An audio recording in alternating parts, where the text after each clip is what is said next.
أعوذ بالله من الشيطان الرجيم بسم الله الرحمن الرحيم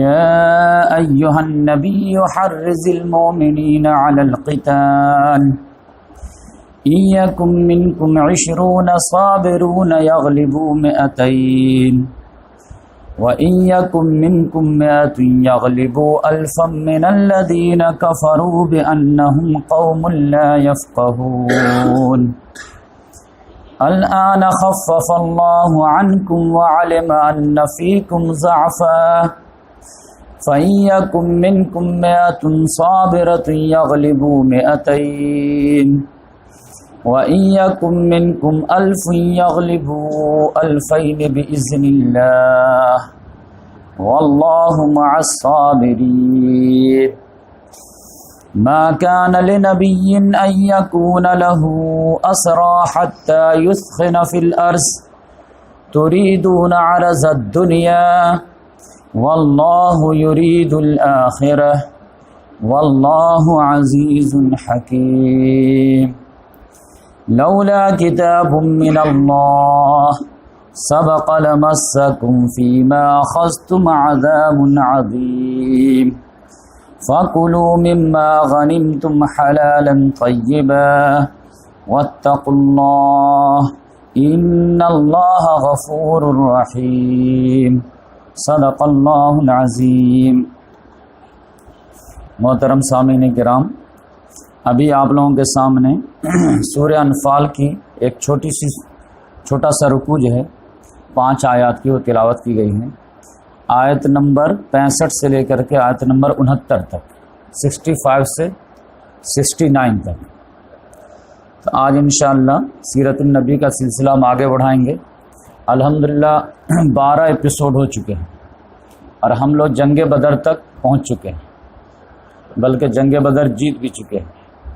اب انشاءاللہ اس سے آگے معاملہ آج چلے گا، اور آج جو ہے جنگ بدر اور جنگ احد کے درمیان جو 1 سال کا گیپ، کیونکہ 17 رمضان کو جنگ بدر اور شوال میں نیکسٹ ایئر 3 ہجری کو جنگ احد، تو 1 سال 1 مہینہ کا جو گیپ ہے، تو ان 1 سال 1 مہینہ کے بیچ میں کیا واقعات ہوئے، حالات ہوئے، یہ عام طور سے لوگوں کو سننے میں نہیں آتے۔ جو بیان بھی کرتے وہ جنگ بدر کے بعد فوراً جب مار دیتے جنگ احد کے، اور کیونکہ مین ایونٹ وہی ہیں، لیکن اس میں بھی جو ہے 1 سال میں کیا ہوئے، کیونکہ ہم جب بالکل تفصیل سے چل رہے ہیں انشاءاللہ آپ کے سامنے رکھیں گے۔ اور لاسٹ ہفتہ جو ہے چاہنے کے باوجود جو ہے یہاں پہ پروگرام نہیں ہو سکا، کیونکہ میں سفر پہ گیا ہوا تھا۔ اب میرا پورا ارادہ تھا کہ میں پہنچ جاؤں گا یہاں پہ، لیکن کسی وجہ سے جو ہے سفر در سفر ہو گیا، جس کی وجہ سے ہم یہاں پر نہیں پہنچ پائے۔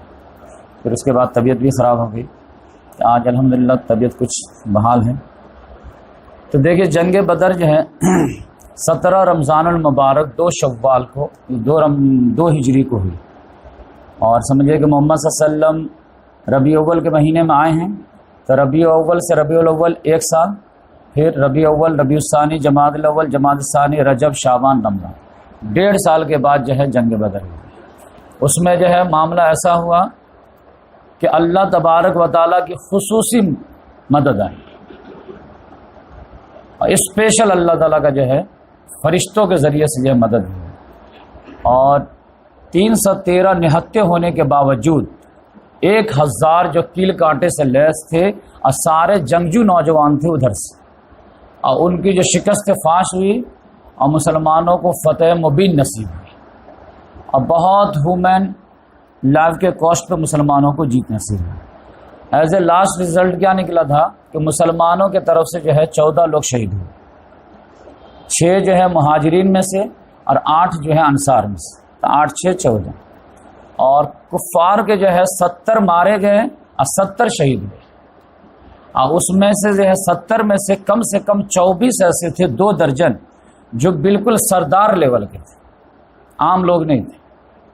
اور اس کا اشارہ جو ہے میں ابھی بتاؤں گا کہ کم سے کم جو ہے 24 جو تھے 2 درجن وہ سردار اپنے اپنے قبیلے کے سردار تھے۔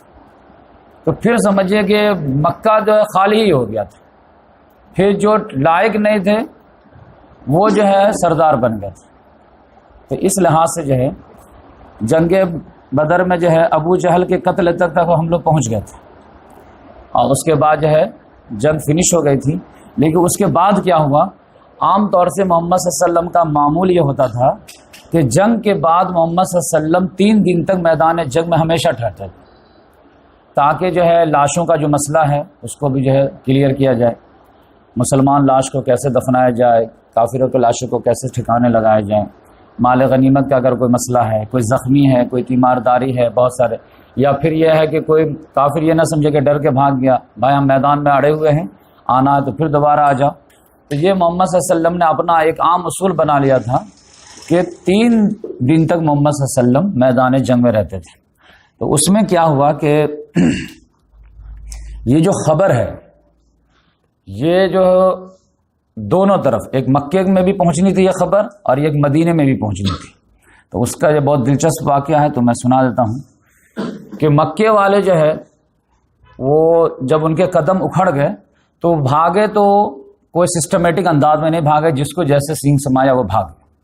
لیکن بھاگنے کے بعد جب مکہ پہنچے ہیں تو وہاں پر جو ہے معاملہ یہ ہوا کہ اب انٹری کیسے لیں، کیونکہ ہم تو بھگوڑے ہیں اور پورے عرب میں تو ہماری دھاک تھی، لیکن اب عورتوں کو کون فیس کرے گا، بچوں کو کون فیس کرے گا، کہ ڈر کر کے بھاگ کے آئے ہیں، ہار کر کے آئے ہیں، کیسے منہ دکھائیں گے. جیسے کوئی آدمی ورلڈ کپ ہار جاتا تو کیسے جو ہے چھپتا پھرتا ہے. تو اس لحاظ سے کوئی اندر جو ہے داخل ہو ہی نہیں رہا تھا.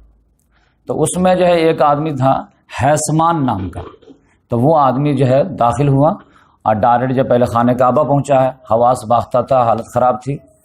تو اس میں آپ دیکھیں گے کہ اسٹائل ایسا تھا کہ کسی کو یقین ہی نہیں ہو رہا تھا کہ ہم لوگ ہار سکتے ہیں.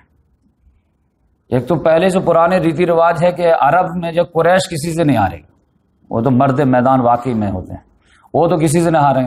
تو ان کو یقین ہی نہیں تھا کہ ہم جو 1000 گئے ہیں اتنی تیاری کے ساتھ، ہم کیسے ہار سکتے ہیں. لہذا اس کے چہرے وغیرہ سے تو لگا کہ ہارا ہوا آدمی ہے، لیکن کسی کو یقین جو ہے اس طرف سوچا بھی نہیں تھا کہ ہم ہار سکتے ہیں.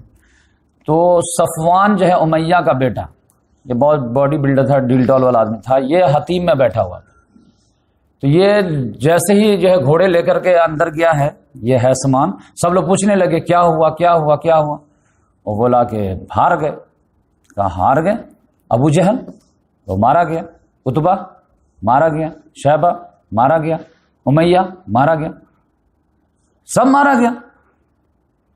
تو صفوان کو غصہ آیا، کہا کہ اس پاگل کو پوچھو کہ اس صفوان کا کیا ہوا. مجھ کو لگتا ہے کہ دماغ خراب ہو گیا ہے، جیت کی خوشی میں بولنا کچھ اور جا رہا، بول کچھ اور رہا.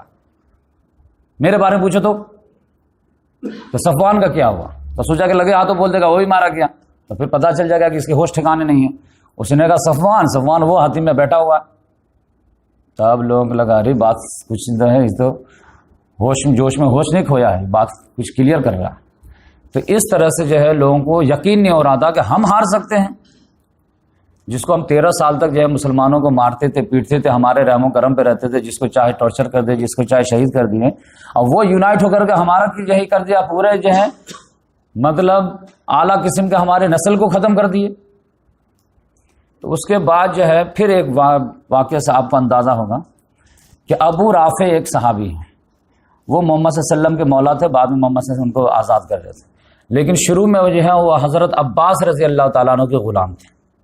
وہ کہتے ہیں کہ عباس رضی اللہ جنگ میں نہ چاہتے ہوئے چلے گئے تھے، وہاں جو ہے قید بن گئے تھے، لیکن ان کی بیوی میں بیٹھا ہوا تھا، اور ہم تینوں لوگ جو ہے اندر سے مسلمان ہو چکے تھے، لیکن ابھی اسلام کا اظہار نہیں کیے تھے، نہ عباس رضی اللہ تعالیٰ عنہ، نہ ام فضل جو ان کی بیوی تھی، نہ میں. تو اب جب یہ خوشی جب خبر آئی تو ہم لوگ اندر سے خوشی ہوئی، لیکن اظہار تو کر نہیں سکتے تھے، لہذا اندر سے تو ہم لوگ جھوم گئے. تو ماشاءاللہ زبردست ہوا. اب اتنے ہی میں کیا تھا کہ زمزم کے کنویں کے پاس ہمارا ایک حجرہ تھا، تو وہاں پہ ہم جو ہے یہ جو تیر ہوتا ہے نا، تو تیر کا کمان جو ہے چاقو سے ہم لکڑی کا برات چھیلتے رہتے تھے. تو وہ میں چھیل ہی رہا تھا کہ اتنے ہی میں جو ہے جب یہ ہار کی خبر آئی تو ابو لہب جو تھا، تو رشتہ داری تھا، وہ ایک دم اس کے چہرے پہ سیاہی دوڑ گئی. اب بہت جو ناگوار چہرے سے جو ہے گھر کپڑا گھسیٹتے ہوئے آیا ہم لوگوں کے پاس. اب میں ادھر منہ کر کے بیٹھا ہوا تھا، وہ ادھر منہ کر کے پیٹ سٹا کے بیٹھ گیا، اور اس کو اچھا لگ رہا نہیں رہا تھا، لیکن ہم لوگ تو اندر سے خوش تھے. دم اتنے ہی میں جو ہے ابو سفیان نام کا ایک آدمی آیا. اب وہ ابو لہب کا بھتیجا تھا, ابو سفیان بن حارث بن مطلب. وہ آیا تو ابو لہب نے کہا کہ بھتیجے بتاؤ کیا معاملہ ہوا. تو بولے کہ معاملہ کیا ہوا, ہار گئے ہم لوگ. کہا کیسے ہار گئے؟ کہ کیسے ہار گئے یہ بتائیں ہم کو. بس مام سمجھیے کہ جنگ ہوئی نہیں. کیا مطلب؟ بس سمجھیے کہ معاملہ یہ تھا کہ جیسے سب بچھی آمنے سامنے لگے, بس ہم لوگ گردن حوالے کر دیے, وہ کاٹتے چلے گئے. مقابلہ کہاں ہوا؟ مقابلہ تو بس کیا تھا کہ ہمارا مقابلہ تو تھا ہی نہیں, کوئی میچ ہی نہیں تھا. وہ کینیا آسٹریلیا کا میچ تھا. کہ ایسا تھا کہ جو ہے ہمارا مقابلہ ان سے تھا جو گورے چٹے تھے اور چتکبرا گھوڑے پر سوار تھے, اور وہ کسی کو چھوڑنے کے لیے تیار نہیں تھے. کون اس سے جیت پاتا؟ تو جب یہ ایسا اشارہ کیے تو یہ ابو رافع جو اپنا جو ہے وہ تیر کمان چھیل رہے تھے, ان سے برداشت نہیں ہوا. انہوں نے کہا کہ وہ گورے چٹے انسان جو چتکبرے گھوڑے پہ سوار تھے زمین آسمان کے بیچ میں, وہ فرشتے تھے. تب ابو لہب کو غصہ آیا, اٹھا پیٹنا ان کو شروع کر دیا, ان کو پٹک دیا. بولے کہ میں تو پتلا دبلا انسان تھا, غلام تھا, تو مارنا پیٹنے لگا, لیکن ہم کو چھوڑ ہی نہیں رہا تھا. لیکن ام فضل جو تھے عباس رضی اللہ تعالیٰ بیوی, ان کو غصہ آیا. وہ چپکے سے گئی, اخیمہ کا ایک جو ہے کھمبا اکھاڑی اور پیچھے سے سر پہ ایک دے ماری, تو اس کا سر چکرا گیا ایک دم. کہا کہ اس کا مالک نہیں ہے تو جو چاہے گا کر دے گا کیا؟ کسی کو بھی خوشی منانے کا, غم منانے کا اپنا حق ہے, تم کو نہیں قبول کرنا مت کرو, لیکن تم میرے غلام کو کیسے مارے گا؟ تو اس طرح سے آپ اندازہ کیجئے کہ یہ جو اسٹیٹمنٹ ہے, تو اس سے آپ کو اندازہ ہوگا کہ یہ جو خبر پہنچی ہے تو اس کا جو ہے کیسا بھیانک جو ہے رزلٹ کانسیکوینس نظر آ رہا. ستم بالائے ستم آپ دیکھیں گے کہ یہ خبر جب پہنچی ہے تو کیسا صدمہ بن کے پہنچی, ناقابل برداشت, ان امیجنیبل تو تھا ہی, یقین تو ہو نہیں رہا تھا, اور ناقابل برداشت. جب معلوم ہو گیا کہ ہار چکے ہیں, کیونکہ ایک ایک کر کے پھر آپ آنے لگے, سب لوگ آ گئے. اس کے بعد لوگوں نے ڈکلیئر کیا کہ نہیں, اس غم کو غم اظہار نہیں کرنا ہے, ورنہ جو ہے ہمارے زخموں پہ اور نمک چھڑکے گا, اور پھر جو ہے مسلمانوں کے لیے خوشی کا سبب ہوگا. ہم جتنا آنسو بہائیں گے, جتنا نوحہ کریں گے, اتنا ہی مسلمانوں کو خوشی ہوگی. لہذا کوئی آدمی جو ہے صدمے کا اظہار نہیں کرے گا جب تک کہ بدر کا بدلہ نہیں لے لیا جائے. کسی کو رونے کی پرمیشن نہیں. آپ سمجھے کہ کیسی کیسی عورتیں تھیں. ہندا جو ہے اس کا جو ہے باپ شہید ہوا, مارا گیا تھا, اس کا چچا مارا گیا تھا, اس کا بھائی مارا گیا تھا, اس کا دوسرا بھائی مسلمانوں کی طرح ابو حذیفہ تھا. اب وہ عورت کو کہا جا رہا ہے کہ تم کو صدمہ نہیں کرنا ہے. اب بینڈ لگا دیا, کوئی روئے تو ایک دم سب پہنچ جاتے تھے. رونے کا نہیں, جب تک بدلہ نہیں لیں گے, تاکہ صدمہ اندر رہے. رو دیں گے صدمہ نکل جائے گا, لوگ بھول جائیں گے. صدمہ اندر رہے تاکہ وہ کھولتا رہے اور آدمی کو بے چین کے رکھے تاکہ دوبارہ چڑھائے گا. تو اس طرح سے جو ہے اس کا آپ کو اشارہ ملے گا کہ ایک بوڑھا آدمی تھا اسود بن عبد المطلب, اس کا 3 بیٹا مارا گیا تھا, اور وہ اندھا تھا, بوڑھا ہو گیا تھا. وہ تو کہہ رہا تھا کہ میں تو روؤں گا, لیکن دم سوشل آرڈر تھا کہ رونا نہیں ہے دم. وہ برداشت کرتا رہا. ایک دن جو ہے ایک عورت کے رونے کی آواز رات میں آ گئی. اس نے کہا لگتا پرمیشن آ گئی کیا. فوراً جو ہے اپنے غلام کو بھیجا کہ پتہ کرو کہ رونے کی اجازت مل گئی کیا. جب وہ غلام گیا پتہ کرنے کے لیے, اب وہاں سے لوٹ کے آیا تو کہا کہ پرمیشن ہو گئی کیا رونے کی. کہا نہیں پرمیشن نہیں. تو پھر عورت کیوں رو رہی ہے؟ کہا عورت جو رو رہی ہے نا, وہ شوہر کے مرنے پر نہیں رو رہی ہے, اس کا اونٹ گم ہو گیا اس پہ رو رہی ہے. تب اونٹ پہ تو رو سکتی ہے. اب یہ بوڑھا بہت چالاک آدمی تھا, اپنا آئیڈیا نکال لیا. وہ شعر فوراً جو ہے اشعار لکھے اور پھر اسی میں سارے بھڑاس نکال دیے. کہا یہ عورت کو رونا ہے تو اس پہ روئے جو بدر میں جو مقتول ہوئے, یہ اونٹ پہ کیا روتی ہے. رونا ہے تو میرے بیٹے پہ روئے, ابو حکیمہ پہ روئے, عامر پہ روئے, عقیل پہ روئے, جس کے بعد جو ہے مرنے کے بعد لوگ آٹومیٹک سردار بن گئے. اگر بدر نہیں ہوتا تو کوئی سردار کے لائق نہیں تھے. تو وہ سارے پیغام دے دیا اشعار میں, لوگ جو ہے اس کو کچھ کہہ نہیں مل رہے. تو اس طرح سے جو ہے پورا سسٹمیٹک جو ہے وہ لوگ آرگنائز کیے تھے کہ کوئی بھی آدمی جو ہے وہ بدر کا صدمہ اتنا لگا تھا کہ صدمہ بھی نہیں نکالے گا, تاکہ جو ہے اس کا بدلہ لیا جا سکے. ادھر محمد صلی اللہ علیہ وسلم کا معاملہ کیا تھا کہ بدر میں 3 دن تک محمد صلی اللہ علیہ وسلم رکے. اس میں محمد صلی اللہ علیہ وسلم نے کیا کیا کہ مسلمان جو 13 تو آن دا اسپاٹ شہید ہوئے تھے، اور ایک جو ہے عبیدہ بن حارث وہ راستے میں ہوئے تھے 5 دن کے سفر میں. تو محمد صلی اللہ علیہ وسلم نے سارے لوگوں کو جو ہے ایک ایک قبر میں دفنا دیے. بعد میں جو جنگ احد میں آپ دیکھیں گے 2 آدمی کو ایک ایک قبر میں دیے، لیکن یہاں پر کوئی کم ہی تھے تو 13 قبر کھودنا کوئی مشکل کام نہیں تھا. اور شہید کو آپ جانتے ہیں کہ آپ نہ کفن دینے کی ضرورت ہے، نہ غسل دینے کی ضرورت ہے، نہ جنازہ پڑھنے کی ضرورت ہے. فوراً جو ایسے ہی آپ مٹی میں ڈال دیجیے اور اللہ کے پاس بھیج دیجیے، کیونکہ شہید مرتا نہیں ہے، وہ زندہ ہوتا ہے. اس کو اللہ کے پاس سے رزق آتی ہے.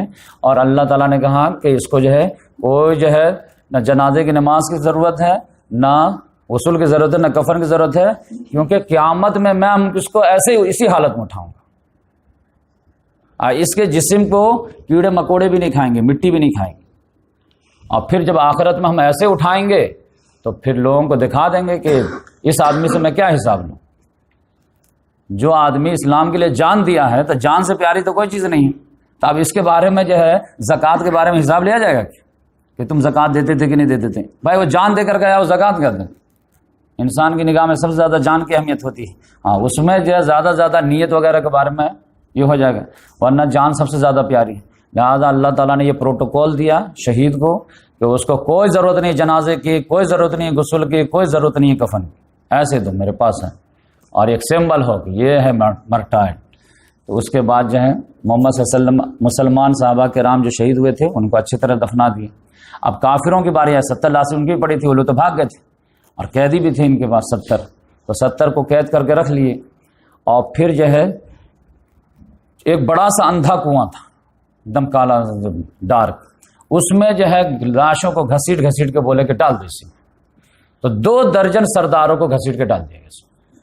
تو اس سے میں آپ کو بتایا کہ اندازہ لگا کہ جو 24 جو گنتی کی ہے محمد صلی اللہ علیہ وسلم، یہ ایک سردار لیول کے لوگ رہے ہوں گے تو سب کو ڈال دیا اس سے.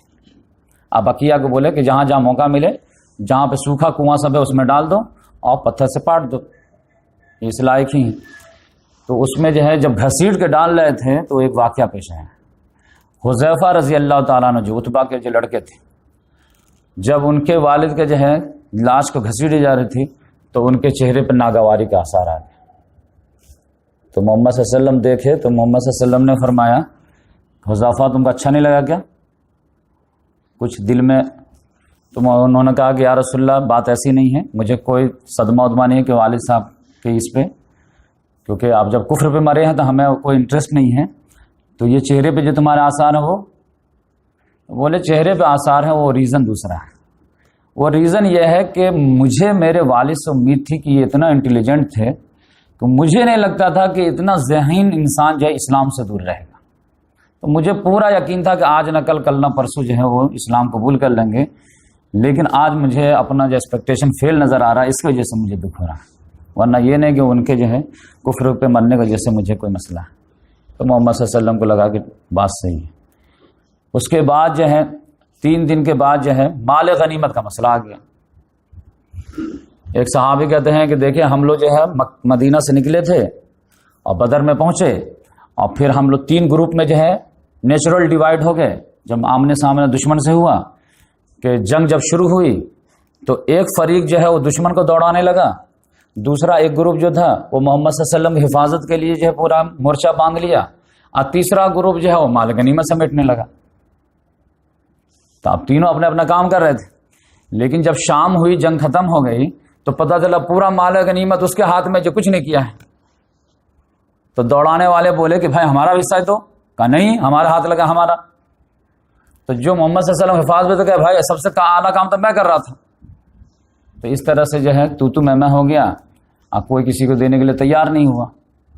تو سب لوگ شکایت کیے محمد صلی اللہ علیہ وسلم کے پاس کہ یا رسول اللہ یہ ہم لوگ تو اصل دشمن کو دوڑائے ہیں اور جو لڑائی اصل کیے ہیں، اور نہیں دوڑاتے تو مال غنیمت لوٹنے کی نوبت ہی نہیں آتی. تب پھر محمد صلی اللہ علیہ وسلم کو غصہ آیا. اب بولے کہ مال غنیمت سب جمع کرو یہاں پہ، کسی کا نہیں ہے، تینوں گروپ میں سے کسی کا نہیں، سب جمع کرو یہاں پہ. سب جمع کرا دیے. اور پھر عبداللہ بن کعب کو بولے تم اس کی حفاظت کرو، اور کسی کو نہیں ملے گا، سب اللہ رسول کی. اور آپ تعجب کریں گے کہ جنگ بدر کتنا شاندار جیت ہے، ابھی آگے میں بتاؤں گا مدینہ میں کیا ہوا. اتنی بہترین فتح ملی تھی کہ سارے مسلمانوں کا دل ٹھنڈا ہو گیا تھا، 14 سالوں کا جو ہے دکھ درد ختم ہو گیا. لیکن اس پر جو اللہ تعالیٰ نے جو تبصرہ کیا، اور ٹوٹل آیات 75 آیات میں تبصرہ کیا ہے 6 رکوع میں. تو اب تبصرہ اسٹارٹنگ کہاں سے ہونی چاہیے تھی؟ لیکن مجھے تعجب ہوتا ہے کہ سورہ انفال جو پورا کا پورا لائیو ڈاکومنٹری ہے جنگ بدر پہ، کس کی کیا غلطی تھی یہ سارے جو میں پڑھ کے نہیں سناؤں گا، کیونکہ سیرت النبی کا انٹرسٹ ختم ہو جائے گا، ورنہ رمضان وغیرہ میں انشاءاللہ اس پہ پورا ترجمہ ہوگا. لیکن آپ دیکھیں کہ پہلی آیت اللہ تعالیٰ نے اسی کو پوائنٹ اٹھایا کہ جو تمہاری شارٹ کمنگس تھی. ورنہ عام طور سے کیا ہوگا، اتنی بڑی جنگ جیت کر کے کوئی فوج آئی ہے تو اس کے تو سارے جو ہے اچھے کارنامے گنائے جاتے، لاسٹ میں کہا جاتا ہے کہ ٹھیک ہے لیکن تھوڑا یہ شارٹ کمنگ وغیرہ بھی دور کر لو. لیکن اللہ تعالیٰ نے کہا نہیں، خوبی تو تمہارے سارے جو ہے ریکارڈ ہو رہے ہیں، آخرت مل کے رہیں گے. دنیا میں ایک بھی شارٹ کمنگس نہیں رہنے چاہیے. جتنا سفید کرتا اتنا چھوٹا ڈاٹ بھی بڑا دکھتا ہے. لہٰذا یسألونک عن الانفال قل الانفال للہ والرسول. یہ لوگ مال غنیمت کے بارے میں پوچھتے ہیں کہ کس کا ہے، میرا ہے، اس کا، اس کا ہے. کہہ دیجئے قل الانفال للہ والرسول، مال غنیمت پورا کا پورا اللہ رسول کا. نفل کس کو کہتے ہیں؟ جو اضافی چیز ہے. ابھی آپ فرض پڑھیں گے، پھر سنت پڑھیں گے، نفل پڑھیں گے. نفل کیا ہے؟ جو پڑھ لیے تو اچھی چیز ہے، نہیں پڑھے تو کوئی بات نہیں، اضافی چیز. تو جنگ میں آئے تھے کس لیے؟ شہادت کے لیے آئے تھے یا مال غنیمت کے لیے آئے تھے؟ تو علامہ اقبال نے تو اشعار کے ذریعے کیا سکھایا؟ شہادت مطلوب و مقصود مومن، نہ مال غنیمت نہ کشور کشائی. تو شہادت چاہیے تھا نا، تو شہادت اللہ نے نہیں دیا، فتح دے دیا. اب مال غنیمت کے لیے جھگڑا گیا، رکھو سب یہاں. تو سارے لوگ جیسے جو ہے آپ کے گھر میں 4 بچے ہوں اور 3 سیب لے کر کے آپ پہنچ جائے یا کوئی مہمان لے کے آ جائے تو سارے بچے ایک ایک لے لیں گے تو چھوٹی بچی چلانے لگے گی، ابو ہم کو نہیں ملا، امی ہم کو نہیں. تو ابو ڈانٹیں گے سب بانٹ کے کھاؤ، نہیں کوئی نہیں دے رہا، تو پھر کیا کریں، لاؤ سب، کسی کو نہیں ملے گا. اور پھر ماں جو ہے کاٹ کاٹ کے آتا سب کو دے گی. تو یہی اسٹائل جو تھا کہ اللہ تعالیٰ کسی کو نہیں ملے، سب. اور پھر محمد صلی اللہ علیہ وسلم ٹرائی کیے کہ چلو. لیکن جب چلنے لگے تو پھر جو ہے وہ جو اندھا کنواں تھا جو 24 سردار کو جو ہے ڈالا گیا تھا، وہاں پہ کھڑے ہو کر کے محمد صلی اللہ علیہ وسلم جو اس سے جو ہے کمیونیکیٹ کیے. اب بولے کہ تم لوگ کتنے برے ہمسائے ہو. میں تو مکہ کا رہنے والا تھا، تم لوگ بھی مکے کے ہو، ہم لوگ بھائی بندھو لوگ تھے، لیکن تم لوگ کتنے برے جو ہے ہمسائے ثابت ہوئے کہ تم لوگوں نے ہمارے کو جھٹلایا اور باہر والے نے ہم کو تصدیق کی. تم ہم کو گھر سے نکالے، باہر والے ہم کو پناہ دیے. تم ہم لوگ جو ہے مارے پیٹے، دوسرے والے نے ہم کو بچایا، مدد کیا. کتنے برے ہو تم. تو ہم سے جو رب نے وعدہ کیا تھا ہم کو تو پورا ملا، کہ کہا تھا کہ میدان میں جب بھی آئیں گے ہم مدد کریں گے. تو مدد تو آیا، 313 کے باوجود 1000 پہ غالب رہے. تم سے جو تمہارے رب نے وعدہ کیا تھا پورا پائے کیا؟ تو حضرت عمر رضی اللہ تعالیٰ نے کہا کہ یا رسول اللہ یہ مردے لوگ سے کیا بات کر رہے ہیں آپ؟ تو محمد صلی اللہ علیہ وسلم نے کہا قسم خدا کی یہ آج تم ان سے زیادہ نہیں سن رہے ہو، لیکن یہ جواب نہیں دے سکتے، ساری باتیں سن رہے ہیں. تو اس کے بعد محمد صلی اللہ علیہ وسلم جو ہے آگے بڑھے. آگے بڑھنے کے بعد جو ہے محمد صلی اللہ علیہ وسلم بھی 3 دن تک ٹھہرے تھے، لیکن محمد صلی اللہ علیہ وسلم کو بھی ایکسائٹمنٹ بہت زیادہ ہو رہا تھا کہ کم سے کم مدینہ خبر تو بھیجتے ہیں. تو 2 صحابی کو طے کیے، عبداللہ بن رواحہ رضی اللہ تعالیٰ عنہ کو اور زید بن حارثہ رضی اللہ تعالیٰ. بولے کہ جیسے جلدی سے جلدی جو ہے آپ میری اونٹنی لے لو ثبوت کے طور پر، اور جا کر کے پہلے انفارمیشن خوشی کی خبر دے دو. تو بالائی حصہ میں جو ہے خبر دینے کے لیے عبداللہ بن رواحہ کو بھیجے. اب میدانی حصہ شہر میں جو ہے زید بن حارثہ کو اپنی اونٹنی جو ہے قصوہ نام کی جو ہے اس کو دے کر کے بھیجے. ادھر مکے والے جو ہے یہ مدینے والے جو منافقین اور یہود تھے وہ تو انا للہ پڑھ لیے تھے کہ مسلمان 313,000 کا، وہ بھی مکے والوں سے قریش سے لڑنے گئے، انا للہ پڑھ لو. ان کو جنون نے جو ہے ختم کر دیا ہے، سارے لوگ اڑا دیے کہ یہ لوگ ماریں گے. اب پھر جب زید بن حارثہ آتے ہوئے دکھے اور محمد صلی اللہ علیہ وسلم کی اونٹنی دکھی ہے تو آپ تو کیا یہ دیکھو ثبوت کے طور پر کہ تمہارے لیڈر گئے ختم اور یہ آدمی بھاگ کے آیا ہے میدان سے، اونٹنی لے کے آیا. ہم کہتے تھے نا. زید بن حارثہ کہہ رہا ہے کہ نہیں، میں جو ہے کہہ رہا ہوں کہ جیت ہوئی ہے، کوئی ماننے کے لیے تیار نہیں. منافقین کا اتنا دباؤ پریشر مائنڈ بریشنگ کر دیا. بنگلہ دیش آسٹریلیا کو ورلڈ کپ ہرا دے کوئی جلدی یقین کرے گا؟ تم اپنے سے دیکھو. ہاں اپنے سے دیکھ, ٹی وی میں دیکھو, ٹی وی میں دیکھ. اس طرح سے جب اس جو ہے منافقین چھٹے اور مسلمان لوگ کے گروپ میں جب آئے, آپ بولے کہ نہیں الحمدللہ ہم لوگ جیتے ہیں, شاندار جیتے ہیں, کلین سویپ کر دیے ہیں, تب لوگ جو نعرے تکبیر مارے تو ایک دم جو ہے خوشی کی لہر دوڑ گیا. پورے مدینہ میں جو نعرے تکبیر اللہ اکبر جو ہے ہونے لگا. اس کے بعد محمد صلی اللہ علیہ وسلم پیچھے سے چلے ہیں تو پھر جو ہے وادی صفرا سے جب آگے نکلے ہیں اور وہ گھاٹی پار کر کے اوپر جب چڑھے ہیں تو وہاں پر جو ہے پھر ہالٹ کیے ہیں. اب پھر وہاں پہ ہالٹ کر کے محمد صلی اللہ علیہ وسلم نے کہا کہ اب جو ہے مال غنیمت تقسیم ہوگی. تم لوگوں کو جو کہا تھا کہ کسی کا کچھ نہیں اللہ رسول کا ہے, تو وہ تم لوگوں کو شانت کرنے کے لیے اور ٹرائی کے لیے کہ کون آدمی جو اس میں ناک منہ چڑھاتا ہے, کون آدمی خوشی خوشی جو حوالے کرتا ہے. تو 5واں حصہ جو ہے اللہ رسول کے لیے تھا وہ نکال لیے, اور اس کے بعد جو ہے پورا جو ہے 4 حصہ جو ہے وہ صحابہ کرام میں تقسیم کر دیا. اس کے بعد تھوڑی سے آگے نکلے, وادی صفراہی میں ایک آرڈر دی. جو قیدی لوگ تھے وہ بھی ساتھ میں آ رہے تھے, اس میں سے بولے نضر بن حارث کو اس کو اڑا دو. یہ نضر بن حارث کون تھا؟ وہ جو سورہ لقمان میں آپ پڑھتے ہوں گے, وَمِنَ النَّاسِ مَن يَشْتَرِي لَهْوَ الْحَدِيثِ لِيُضِلَّ عَن سَبِيلِ اللَّهِ بِغَيْرِ عِلْمٍ, جو قصے کہانی خرید کے لایا تھا شام سے اور قرآن کے مقابلے میں جو پیرالل جو ہے پروگرام کھڑا کر دیتا تھا تاکہ لوگ سن نہ پائیں, اس کو بولے اس کو ختم کر. تو علی رضی اللہ تعالیٰ نے جو ہے گردن اڑا دی. تو عام طور سے صحابہ کرام میں آپ نیچر دیکھیں گے کہ بات شروع ہونے سے پہلے گردن اڑانے کی بات جو حضرت عمر رضی اللہ تعالیٰ آپ کو زیادہ کرتے ملیں گے, لیکن پریکٹیکل میں گردن اڑانے کا کام حضرت علی رضی اللہ زیادہ کریں گے. یہ آپ کو جو ہے صحابہ کرام عام طور سے ملے. پھر کچھ دیر اور چلے تو پھر بولے کہ عقبہ بن ابی معیط کو بھی گردن اڑا دو. تو وہ چیخ پڑا, یہ کیا بات ہے؟ عقبہ بن ابی معیط جانتے ہیں کہ کتنا بڑا جو ہے مجرم نمبر 1 تھا. مکے میں محمد صلی اللہ علیہ وسلم جب خانہ کعبہ میں نماز پڑھ رہے تھے تو ابو جہل نے جو کہا تھا کہ ایک اونٹ ذبح ہوئی ہے, کون ہے جو اوجھڑی ڈالے گا؟ تو یہی آدمی تھا. ایک مرتبہ محمد صلی اللہ علیہ وسلم کے گردن میں جو چادر اس زور سے کھینچے کہ ایسا لگ رہا تھا کہ دم نکل جائے گا, لیکن جو ہے حضرت ابو بکر صدیق آئے تھے اور وہ بچائے تھے. تو یہ آدمی جو بہت بڑا کرمنل تھا. تو یہ جنگی قیدی نہیں تھا بلکہ جنگی مجرم تھا. محمد صلی اللہ علیہ وسلم نے کہا اس کو فنش کرو. وہ کہا کہ میرے بیوی بچوں کا کیا ہوگا؟ اس کے لیے کیا؟ بولے اس کے لیے آگ, جاؤ ختم. اس کے لیے کیا ہوگا ہم دیکھیں گے, لیکن تو جا یہاں سے. اس کو جو ہے عاصم رضی اللہ تعالیٰ عنہ نے جو قتل کر دیا. اس کے بعد جو ہے محمد صلی اللہ علیہ وسلم کے جو پھر دھیرے دھیرے انٹری ہوئی ہے مدینے میں. تو یہ جو زید بن حارثہ رضی اللہ تعالیٰ عنہ تھے, یہ تو پہلے پہنچ گئے تھے, 1-2 دن پہلے ہی مدینے میں جیسے خبر پہنچی تو ہر آدمی جو عورت مرد بچے جو اپنے اپنے حساب سے سیلیبریٹ کرنے لگے.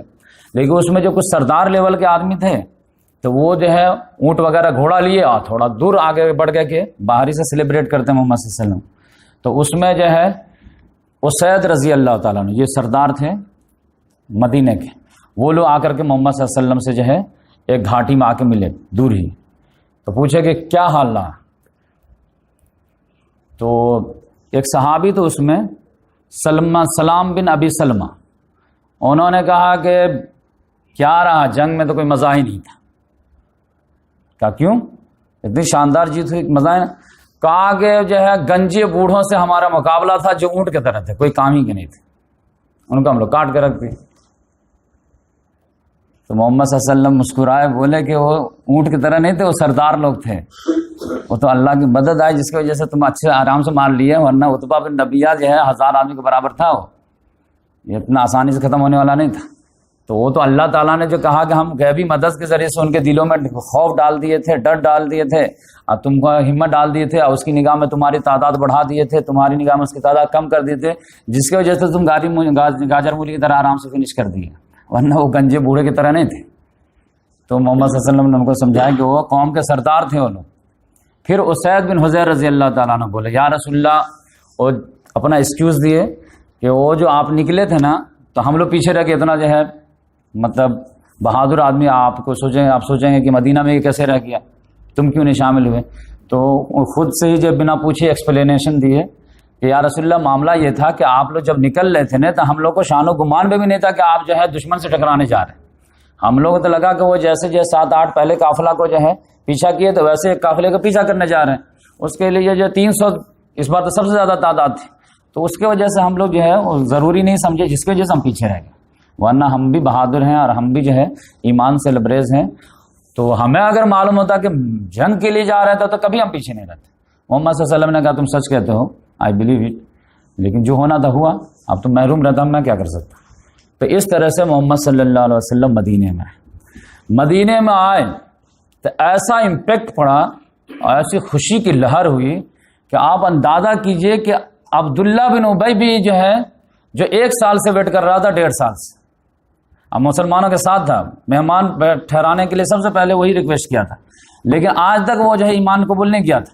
لیکن جنگ خبر سننے کے فوراً بعد ایمان قبول کر لیا, کیونکہ وہ سمجھ گیا کہ اب تیل دیکھو تیل کی دھار دیکھو. جو قریش کو جو ہے حالت خراب کر دیا تھی تو پورے عرب کو حالت خراب ہے. لا الہ الا اللہ.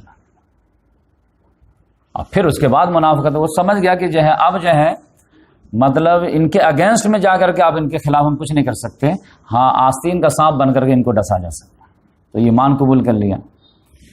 لیکن سب سے زیادہ جو ہے برا امپیکٹ پڑا وہ کس کو پڑا؟ یہود کو.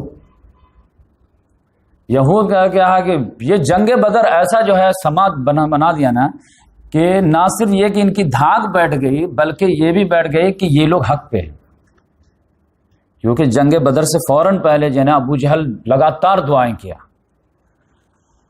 کہ آج فیصلہ ہو جائے گا حق پہ کون ہے, آج فیصلہ ہو جائے گا باطل پہ کون ہے. جو جیتے گا مانا جائے گا حق پہ, جو ہارے گا مانا جائے گا باطل پہ. کون رشتوں کو کاٹنے والا ہے, کون رشتوں کو جوڑنے والا ہے. تو اس طرح سے جو ہے بہت پروپیگنڈا کیا تھا. اور یہ کھلا اشارہ ہو گیا کہ 313 نہتے 1000 کٹ کاٹے سے لیس اس پہ بھاری پڑ گئے. تب اس کا مطلب ہے کہ خدائی مدد ہے تو اس کو کوئی نہیں ہرا سکتا. تو پورا عرب کے بدوؤں پہ امپیکٹ پڑ گیا, پھر جو یہود پہ امپیکٹ پڑ گیا, پھر منافقین پہ امپیکٹ پڑ گیا, سب پہ پڑ گیا. تو جس کے وجہ سے یہود لوگ جو ہے جل بن گئے. اور یہود کے 3 قبیلے تھے, بنو قینقاع, بنو نذیر, بنو قریظہ. تو بنو نذیر, بنو قریظہ وغیرہ تو تھوڑا باہر تھے. بنو قینقاع والا تو بیچ مارکیٹ میں تھے, اور ان کے محلے کا نام بھی بنو قینقاع ہی تھا. اور یہ سب سے زیادہ یہود میں بہادر لوگ تھے, اور ان کا جو کاروبار ہی جو ہے سونار اور لوہار کا تھا, لہذا ہر بچے کے پاس ہتھیار تھا. تو یہ لوگ جو ہے ان تینوں میں کمپیریٹیولی جو ہے سب سے زیادہ بہادر مانے جاتے تھے. یہ لوگ جب دیکھے کہ سارے لوگ متاثر ہو رہے ہیں اور جو ہے ہر جگہ بدر ہی کا چرچا, جیسے ورلڈ کپ جیتتا تو کیا رہتا, 5-6 مہینہ تک تو وہی ٹی وی اسکرین پہ چلتا رہتا ہے. تو اس لحاظ سے یہ لوگ خالی وہی چرچا رہتا تھا. اب یہ مارکیٹ میں جب لوگ آتے تھے تو سامان خریدے, پھر وہی بدر کا چرچا شروع, اور سارے لوگ متاثر دکھتے تھے. اب یہ یہود لوگ سوچتے تھے کہ کم سے کم یہ ہوا تو ختم ہوا مہینہ 2 مہینہ, لیکن یہ جو ہے اعصاب پہ سوار ہو گیا ہے مسلمان. اب اس کو کاؤنٹر کرنے کے لیے دھیمے دھیمے انداز میں جو کاؤنٹر کرنا شروع کر دیا.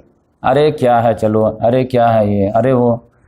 دھیرے دھیرے مسلمان اگنور کرتے رہے. محمد صلی اللہ علیہ وسلم کو بہت ساری امیدیں تھیں کہ یہود تو انشاءاللہ ایمان قبول کریں گے, کیونکہ ہمارا ان کا بہت کلوز ریلیشن ہے. یہ بھی اللہ کو مانتے ہیں, ہم بھی مانتے ہیں. یہ بھی آخرت کو مانتے ہیں, ہم بھی مانتے ہیں. یہ بھی سینکڑوں رسولوں کو مانتے ہیں, ہم بھی مانتے ہیں. یہ بھی کتابوں کو مانتے ہیں, ہم بھی مانتے ہیں. بس یہ ان کو جو ہے ایک اسٹیپ بڑھ کے ہم کو بھی ماننا ہے, ہمارے قرآن کو بھی ماننا ہے. تو ان سے تو بہت ساری امید ہے. کفار مکہ تو وہ لوگ جو ہے نبوت رسالت کچھ نہیں جانتے, تو وہ اگنور ہیں, تو ٹھیک ہے. تو اس لحاظ محمد صلی اللہ علیہ وسلم لائٹلی لے رہے تھے. لیکن محمد صلی اللہ علیہ وسلم نے ایک دن ان کو وارننگ بھی دیا. جب دیکھے کہ یہ لوگ جو ہے زیادہ جو ہے آل فال بک رہے ہیں, تو محمد صلی اللہ علیہ وسلم نے مارکیٹ میں سب کو جمع کیے اور پھر وارننگ دیے کہ بنو قینقاع والوں ہوش کے ناخن لو, ابھی دیکھو ایک کی فائل میں نپٹا ہوں ابھی, اور ایسا نہ ہو کہ تمہاری بھی فائل نپٹنے کا ٹائم آ جائے وقت سے پہلے. تو تمہارے بکواسات ہم تک آ رہے ہیں تو ہوش کے ناخن لو. ایسا نہ ہو کہ تمہارے خلاف بھی ہم کو ایکشن لینا پڑے. ہم صرف جو معاہدہ جو ہوا تھا جوائنٹ ڈیفینس آف مدینہ, اس کا ہم بھرم رکھ رہے ہیں. تو اسی میں سے کسی نے کھڑے ہو کر دیا کہ یہ آپ بھول بھلیاں مت رہیے, یہ قریش کے کچھ اناڑیوں سے آپ کی جو لڑائی ہوئی تھی, اور وہ میدان چھوڑ کے بھاگ گئے. ہم مرد ہیں, جوان مرد ہیں, ہتھیار ہمارا کھلونا ہے. جب ہم سے پالا پڑے گا نا, پھر پتہ چلے گا جو ہے جنگ کیا چیز ہوتی ہے. تب اللہ تعالیٰ نے سورہ آل عمران کی آیت نازل کی, قل للذین کفروا ستغلبون. آپ کہہ دیجئے ان کافروں سے بھی, اہل کتاب کے کافروں ہیں, ستغلبون, ان قریب تو بھی مغلوب ہوگا. وتحشرون الی جہنم, اور تو بھی جہنم کے گرد جمع کیا جائے گا. اور بئس المصیر. قد کان لکم آیۃ فی فئتین التقطا، اور تمہارے لیے بہت بڑی نشانی ہے جب دو جو ہے جماعتیں آپس میں ٹکرائی تھی. تو کہا اے محمد صلی اللہ علیہ وسلم ان کو جو ہے آپ سنا دیجیے آیت کہ تمہارا بھی فائل نپٹنے کا ٹائم آنے والا ہے، کب آئے گا وہ ویٹ کرو. تو اس طرح سے وہ لوگ جو ہے محمد صلی اللہ علیہ وسلم کہا کہ اس کے جو ہے گستاخی کو اگنور کرو.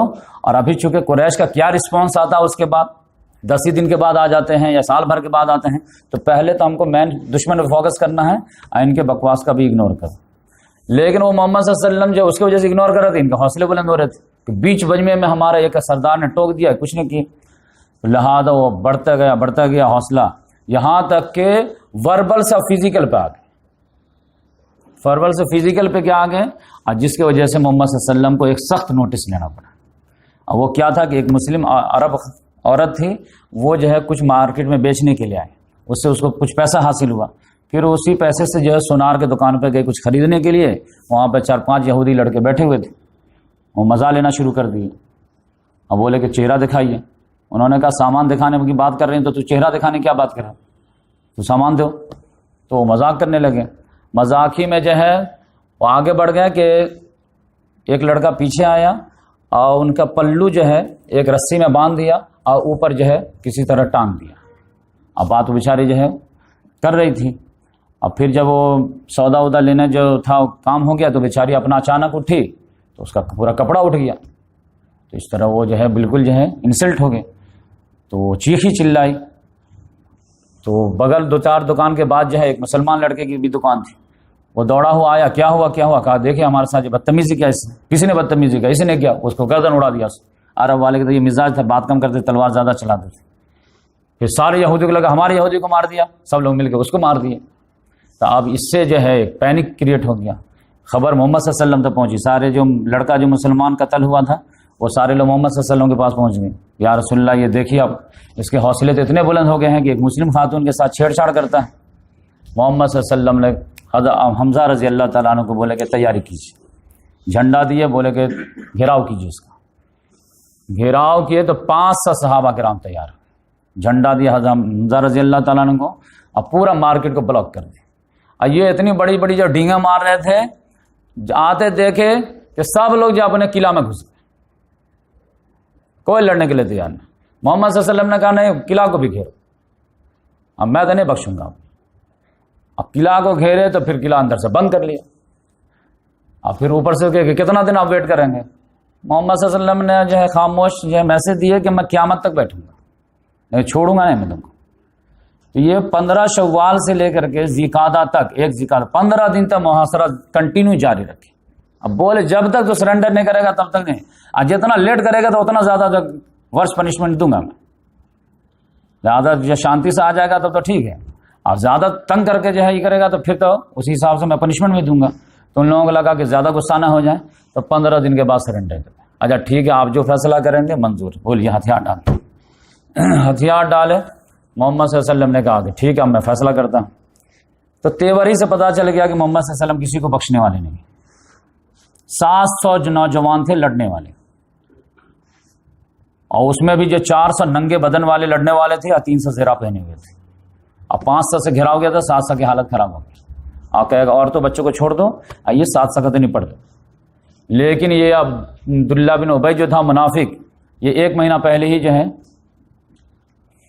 ایمان قبول کیا تھا، وہ آ گیا کہ نہیں، کیونکہ یہ جو ہے بنو قینقاع والے جو ہے جو خزرج والے تھے ان سے دوستی تھی. خزرج کا یہ سردار تھا. اس نے کہا یا رسول اللہ ہماری ان سے دوستی ہے، کچھ تو لحاظ کیجیے. محمد صلی اللہ علیہ وسلم نے کہا نہیں چھوڑو مجھے.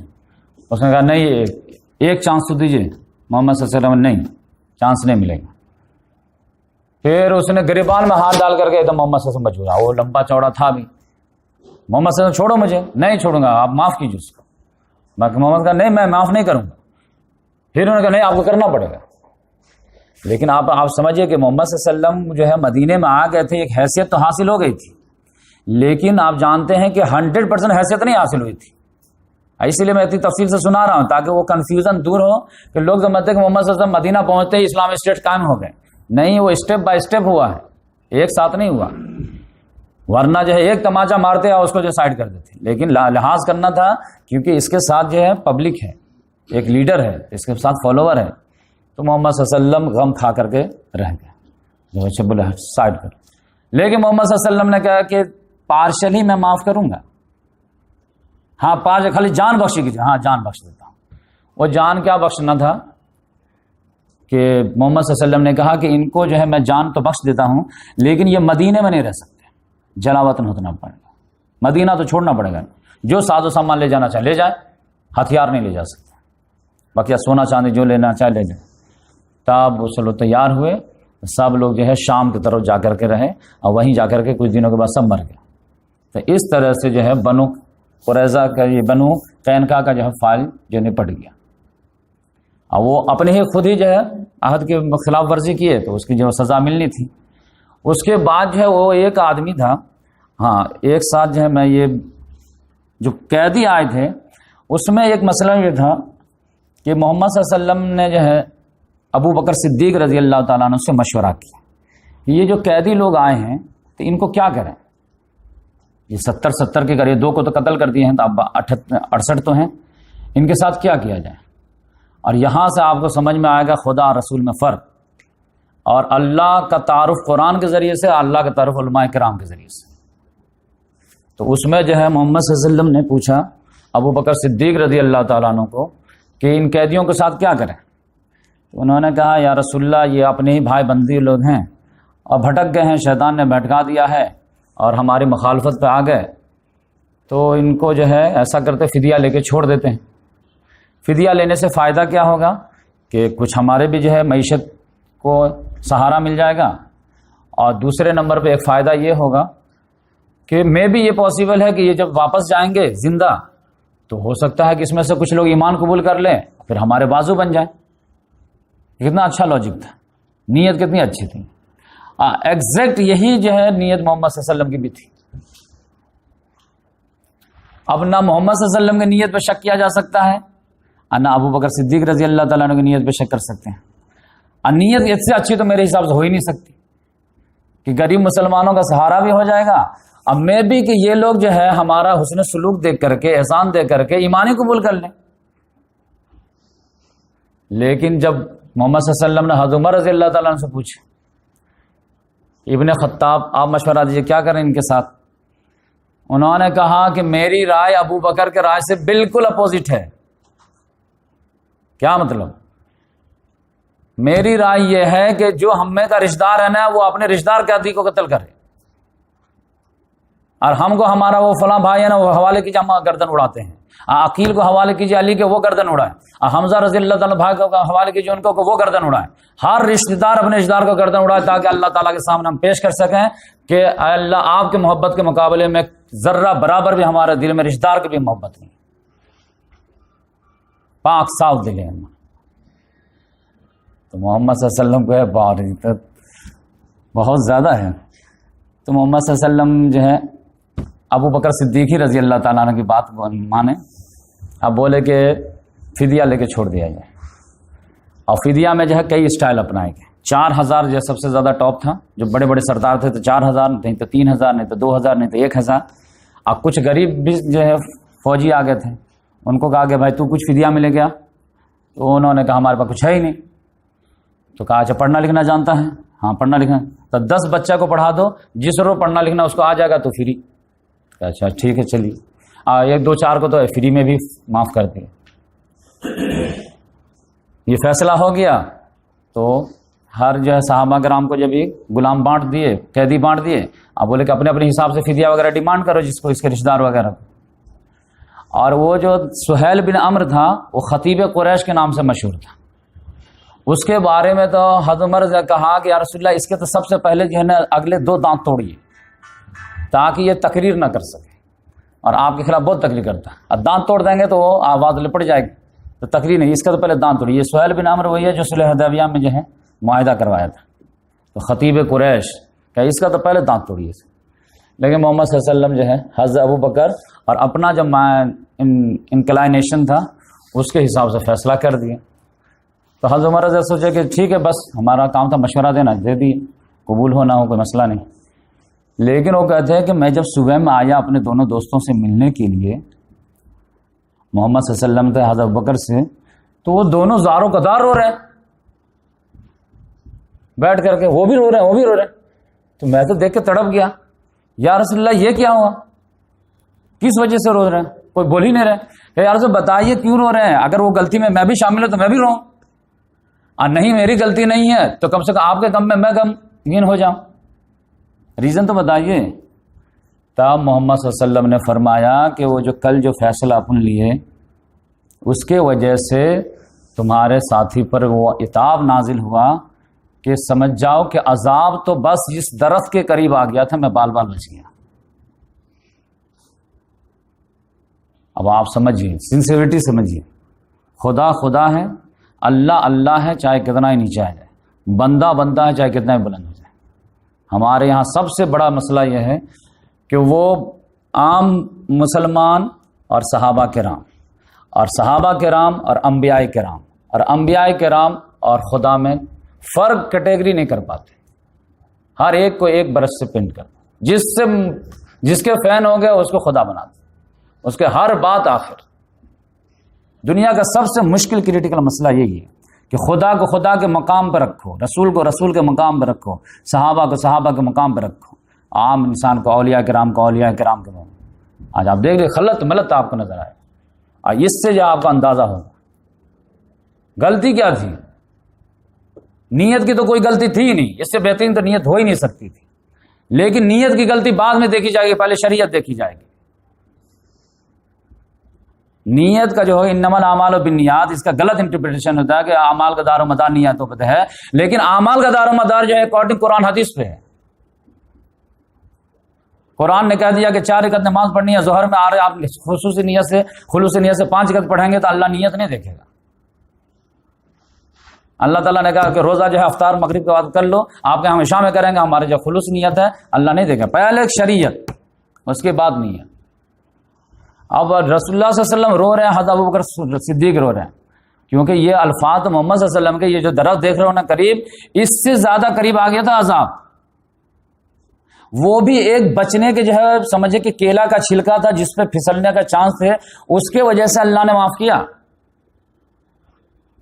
آگا وہ اللہ تعالیٰ نے نازل کیا. ابھی آپ ترجمہ دیکھیے، اب ترجمہ میں کروں گا تو کچھ لوگ کلپ بنا کر کے جو پروپیگنڈا کر دیں گے، تو میں جو ہے یہ تفسیر احسن البیان کا جو ہے مولانا صفی الرحمان مبارک پوری جو ہے اس کا نظر ثانی کیے ہیں. مولانا جوناگڑھی جو ہے انہیں کا ترجمہ سناتا ہوں. ما کان لنبی ان یکون لو اسرا حتی یسخن فی الارض تریدون عرض الدنیا واللہ یرید الاخرہ واللہ عزیز حکیم. خطاب میں کون ہے؟ آپ دیکھیں ترجمہ دیکھیں. ما کان لنبی، نبی کے لیے یہ مناسب نہیں کہ اس کے پاس جنگی قیدی آتے جب تک کہ وہ زمین میں خوب خون ریزی نہ کر لے. تم دنیا کا مال چاہتے ہو اور اللہ آخرت کے ارادہ رکھے، اور اللہ زبردست حکمت والا ہے. اور اگر پہلے ہی سے اللہ کی طرف سے بات لکھی ہوئی نہ ہوتی تو جو فدیہ تم نے لیا ہے اس کے بدلے میں تمہیں کوئی بہت بڑی سزا ہوتی. یہ تو بہت جو ہے پولائٹ انداز میں ترجمہ کیے ہیں، کلیئر کٹ کیا جاتا تو اور بات کھلتی ہے. تو وہ بات کیا تھی کہ ایک بات لکھی ہوئی تھی جس کے وجہ سے جو ہے وہ آپ بچ گئے. لولا کتاب من اللہ سبق، اگر کتاب جو ایک حکم نہ ہوتا جو پہلے لکھی جا چکی یعنی قرآن میں نازل ہو چکی ہے، تو پھر تو مسکم فیما اخذتم عذاب عظیم، دردناک عذاب سے آپ دوچار ہو جاتے ہیں جو آپ نے فدیہ لیا ہے. تب آپ سمجھے کہ بڑے لوگوں کی چھوٹی غلطی بھی بڑی مانی جاتی ہے. تو وہ معاملہ کیا تھا آپ سمجھ جائیں گے. یہ سورہ محمد میں اللہ تبارک و تعالیٰ پہلے ہی نازل کر چکا تھا. اور وہ پہلے کیا اللہ تعالیٰ نے نازل کیا تھا کہ جنگ بدر سے پہلے سورہ محمد نازل ہوئی ہے، اور جنگ بدر کے بعد سورہ انفال نازل ہے. اس میں اللہ تعالیٰ نے پہلے دے دیا تھا کہ جنگ بدر اگر ہو تو تم کو کیا کرنا ہے، اور جنگ بدر ہو گئے تو کیا کرنا ہے. تو اس میں اللہ تعالیٰ نے کہہ دیا تھا فَإِذَا لَقِيتُمْ فَضَرْبَ الرِّقَابِ، جب دشمن سے مٹبھیڑ ہو جانا ہے تو گردنیں اڑانا شروع کر دو. اس میں لحاظ اخلاق مت دکھانا. حتی اذا اسخنتموہم فشدوا الوثاق، یہاں تک کہ دشمن کو بالکل کچل دو تب جو ہے بندی بنانا. جب حتی تزال حرب، وہ بھی کب؟ جب جنگ ہتھیار ڈال دے تب بندی بنا سکتے ہو، ورنہ بندی اس سے پہلے نہیں بنا سکتے. اس کے بعد چاہو تم فإما فدان و اما فدیت، یہ اس کے بعد یا تو تم فدیہ لے کر چھوڑ دو، فری میں چھوڑ دو، کچھ بھی کرو، کوئی مسئلہ نہیں. لیکن جب تک جنگ ختم نہیں ہوئی ہے اور دشمن کی پوری طاقت جو کچلی نہیں گئی ہے تب تک تم قیدی بھی نہیں بنا سکتے. یہی وجہ ہے کہ وہ آپ کو جو میں اسٹوری سنایا کہ بلال رضی اللہ تعالیٰ عنہ امیہ بن خلف عبد الرحمن کے کیپچر میں سے چھین کر کے قتل کر دیے، تو ایک بھی کوئی ملامت کیا؟ کیونکہ اللہ کی نگاہ میں وہی کام اصل تھا. تو وہ مسئلہ کیا تھا کہ جنگ ہتھیار ڈالتے تو جا کر کے آپ قیدی بنا سکتے. تو یہاں پہ تھوڑی اجتہادی غلطی ہے. اب وہ کیا کہ جنگ ہتھیار ڈال دے، محمد صلی اللہ علیہ وسلم کو لگا کہ جنگ نے ہتھیار ڈال دیا، کیونکہ سارے فوجی جو ہے قریش کے وہ بھاگ گئے، میدان چھوڑ دیے، 70 مارے گئے، 70 قید ہو گئے، تو جنگ تو ہتھیار ڈال دیا. جبکہ معاملہ کیا تھا کہ یہ بیٹل فنش ہوا تھا، وار فنش نہیں ہوا تھا. یہ جھڑپ ختم ہوا تھا، جنگ تو ختم تو جاری تھی. جنگ تو ختم ہوئی ہے جو ہے فتح مکہ میں. تو جو انگلش کا جو دو ورڈ ہے بیٹل اور وار، تو وار تو کنٹینیو جاری رہتی ہے لیکن بیٹل تو جھڑپ ہوتی رہتی ہے. تو یہاں پر اللہ تعالیٰ نے کہا کہ ابھی جنگ نے ہتھیار نہیں ڈالا، یہ جھڑپ نے ہتھیار ڈالا ہے. لیکن اس سے غلطی تو کسی کو بھی لگ سکتی ہے. تو اللہ تعالیٰ نے کہا یہ جو گنجائش تھی جس کی وجہ سے میں معاف کر رہا ہوں، یعنی کیلا کا چھلکا تھا تو میں پھسل گیا تھا، اب کیسے پھسل؟ کیلا کے چھلکے وجہ پھسل گیا، ایسے تو نہیں پھسلا. تو ایک جو پوائنٹ تھا جس کی وجہ سے اب آپ اندازہ کیجیے کہ شریعت میں جو ہے اگر باریکی سے ٹارچ لے کر کے قرآن کو پڑھیں گے نہیں اور اس کے حساب سے اپنا جو ہے لاہ عمل نہیں طے کریں گے تو آپ کہاں تک جو اللہ کو خوش کر پائیں گے. ہمارے یہاں تو اپنے مزاج سے جو اسلام کو بنا لیا ہے، ہم کو یہ کام پسند آتا ہم یہ کام کریں، ہم کو یہ کام پسند ہوتا ہے ہم یہ کام کریں، ہم کو یہ کام پسند ہے. آج کل جتنی بھی جو ہے جماعتیں ہیں، جتنی بھی تنظیمیں، آرگنائزیشن، یہ سوسائٹی ہیں، وہ سب کیا ہم مزاج لوگوں کا مجموعہ ہے. ہم کو یہ کام پڑتا ہے ہم اپنا ایک گروپ بنا لیں، ہم کو یہ کام پڑتا ہے اپنا. جبکہ اسلام کا مطالبہ کیا کہ آپ کو ٹیسٹ کے لیے پیدا کیا گیا ہے اور ٹیسٹ میں آپ کو ہر جو ہے سچویشن لا کر کے آزمایا جائے گا کہ آپ بہت زیادہ نرم دل بنتے ہیں، آپ کو کبھی ہارڈ فیصلہ لینے پہ اللہ مجبور کرے گا، اور خدا کے خاطر لیتے ہیں کہ نہیں لیتے. اور آپ کو خالی لڑائی بھڑائی اچھی لگتی ہے، آپ سے کوئی معصوم غلطی کرا دے گا اور آپ ایک معصوم بچے کے سامنے جھک کر کے غلطی ایکسیپٹ کرتے یا نہیں کرتے. اسی لیے علامہ اقبال نے کہا نا کہ قہاری و غفاری و قدوسی و جبروت، 4 عناصر ہو تو بنتا مسلمان. ہمارے یہاں کوئی پولائٹ ہے تو پولائٹ ہی پولائٹ ہے، کوئی جو ہے ہارڈ ہے تو ہارڈ ہی ہارڈ ہے. وہ اسلام کے لیے خلاف نہ جھکنے کے لیے تیار ہے، نہ دبنے کے لیے تیار ہے، نہ لڑنے کے لیے تیار ہے. جو جھک رہا وہ جھکتا ہی چلا جا رہا، جو اڑ رہا وہ اڑتا ہی چلا جا رہا. یہ آپ سمجھ جائیے. ون سائیڈڈ جو ہے لے کے چلیں گے آپ زندگی میں ناک رگڑ کے رہ جائیں گے، خدا کو خوش نہیں کر پائیں گے. خدا کو خوش کرنے کے لیے اپنا ڈور آپ کو قرآن کے ہاتھ میں دینا پڑے گا، اور قرآن کا ہم کو اپنا ڈور دیں گے، تھمائیں گے تو وہ ہر سچویشن کو آپ کو میدان میں لے کے آئے گا کہ ابھی تم کو جھکنا ہے، ابھی تم کو اڑنا ہے، یہاں پہ تم کو پیچھے ہٹنا ہے، یہاں پہ تم کو آگے بڑھنا ہے. محمد رسول اللہ والذین معہ اشداء علی الکفار رحماء بینہم، یہی خصوصیت تھی. محمد کون ہے؟ اللہ کے رسول ہیں. اور ان کے ساتھی کیسے ہیں بتائیں تم کو 2 لفظ میں، اشداء علی الکفار رحماء بینہم، کافروں پہ سخت، آپس میں رحم. ہمارے یہاں جو رحم دل ہے وہ رحمی دل ہر کے لیے ہے، اور جو سخت ہے وہ سب کے لیے سخت. ہو حلقے یاراں تو بریشم کی طرح نرم، رزم حق کو باطل ہو تو فولاد ہے مومن. ہماری یہ تصویر ہے. جو عبادت کر رہا وہ عبادت ہی میں لگا ہوا، جو جنگ کر رہا وہ جنگ ہی میں لگا ہوا. جو اقامت دین کی بات کر رہا ہے خالی وہی کرتا ہے، جو نماز کی بات کرتا ہے خالی وہی کرتا ہے. تو یہ جو ہے آپ سمجھئے کہ یہ جو ہے ایک سائیڈڈ پکچر نہیں چلے گی. آپ کو قرآن کے حساب سے جو ہے آپ کی شخصیت میں جو ہے وہ ساری خوبی جو ہے رنگ بھرنا پڑے گا. جو علامہ اقبال نے کہا کہ قہاری و غفاری و قدوسی و جبروت، قہاری بھی آنی چاہیے اور غفاری بھی آنی چاہیے اور قدوس بھی ہونا چاہیے اور جبروت بھی ہونا چاہیے، تب جا کے مسلمان بنتا ہے. ہم تو ہمارے سامنے لائیے پرسنالٹی، کوئی ایسی پرسنالٹی جو وقت آنے پہ اڑتا بھی ہو اور وقت آنے پہ جھکتا بھی ہو، اور نجی میں رات میں جو ہے مسلح پہ بھی نظر آئے اور وقت آنے پہ میدان میں بھی نظر آئے. کہاں نظر آتے؟ تو اس لحاظ سے جو ہے اس میں اتنا زیادہ سبق تھا کہ یہ اللہ تبارک محمد صلی اللہ علیہ وسلم دکھا، یہ میسج میں دیا امت کو کہ دیکھیے یہ ٹاپ موسٹ یہ اس امت کے ہیں. ان کو میں جب اتنا زیادہ جو سخت نوٹس لیا ہوں تو معمولی علماء کرام کی کیا حیثیت؟ ما کان لنبی ان یکون له اسرى حتى یسکن فی الارض تريدون عرض الدنیا واللہ یرید الاخرہ، اللہ آخرت چاہتا ہے۔ آخرت سے مراد کیا تھا؟ یہاں پہ کیا چاہتے تو آخرت چاہتا ہے، قتل کرتے تو اللہ آخرت چاہتا ہے۔ ہمارے یہاں قتل کرنے کو بہت برا سمجھ، نہیں یہ بیڈ تھنگ نہیں، خدا کے نام پر قتل کرنا بھی سب سے اعلیٰ کام، کیونکہ اصل جو آپ کا کام ہے وہ خدا کی مرضی کو نافذ کرنا ہے۔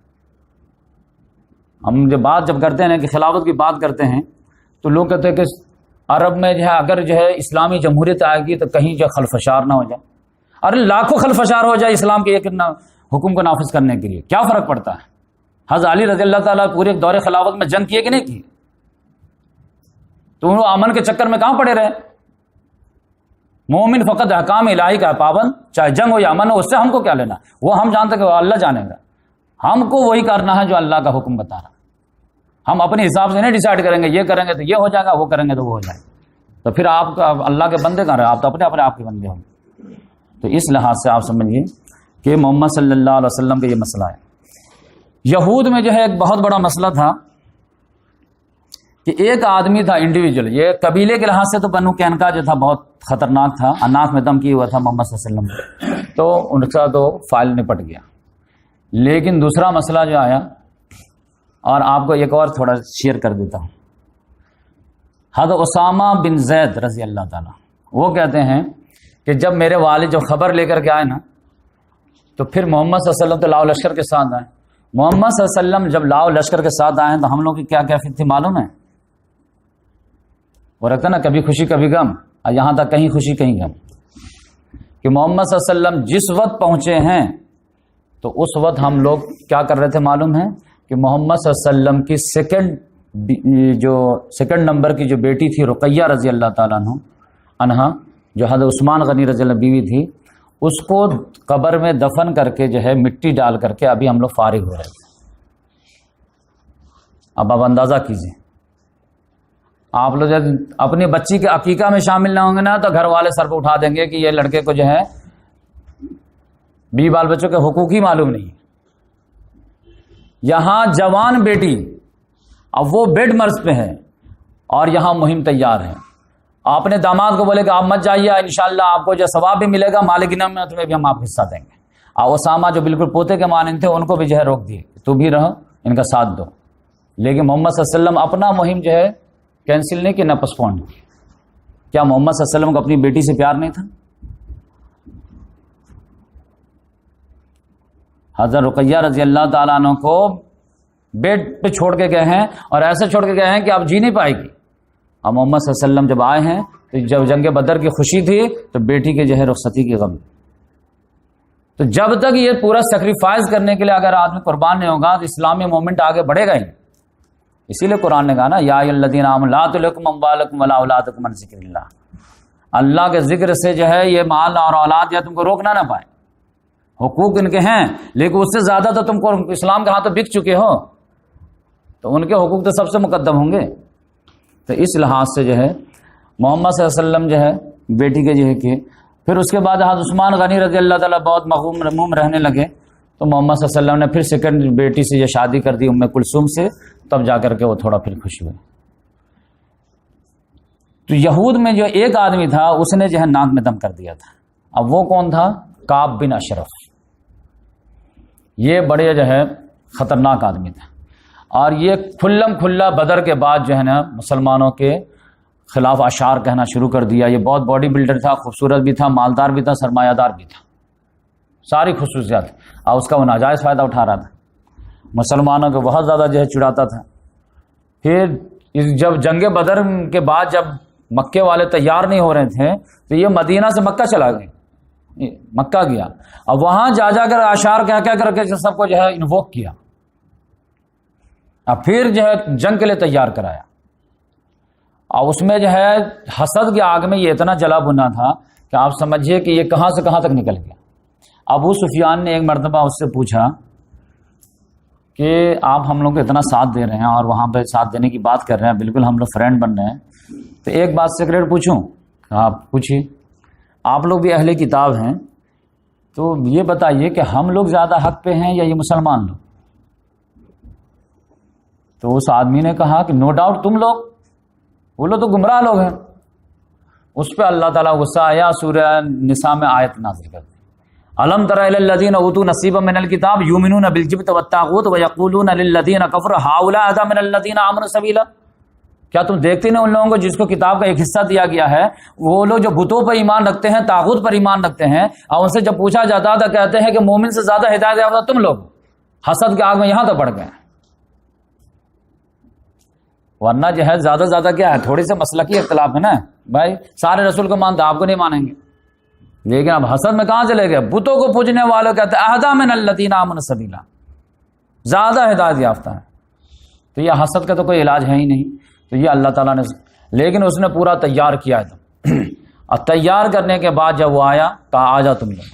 محمد صلی اللہ علیہ وسلم نے سوچا کہ یہ ان کے آنے سے پہلے میں تمہارا فائل نپٹ دیتا ہوں۔ اس میں کیا ہوا کہ یہ آدمی جو ہے نا اشعار میں پھر مسلم عورتوں کو بھی جو ہے ٹارگٹ کرنا شروع کر دیا۔ تو پھر محمد صلی اللہ علیہ وسلم کو لگا کہ یہ زیادہ ہو رہا، تو اس کا کچھ کام کرنا پڑے گا۔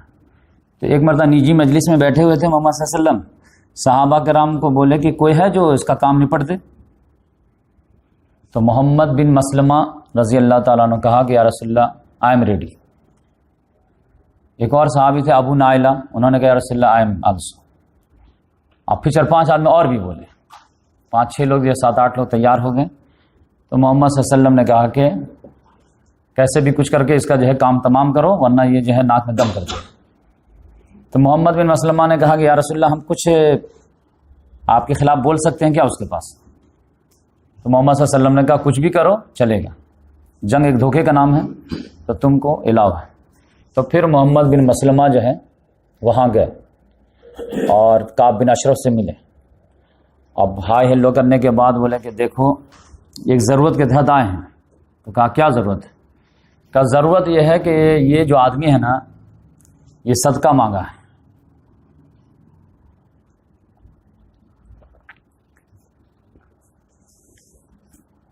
اور ہمارے پاس پیسہ ہے نہیں، اور ہم لوگ تو سوچے تھے کہ یہ رسول وقت کے ہیں، ایمان قبول کر لیے جھٹکے میں، لیکن یہ تو ناک میں دم کر دیے، ہر آدمی سے لڑائی کرتے پھرتے ہیں، ادھر مہم بھیجتے ہیں، ادھر بھیجتے ہیں، ادھر کرتے ہیں، اور ڈیلی کہتے ہیں انفقو خرچ کرو خرچ کرو۔ کتنا خرچ کریں؟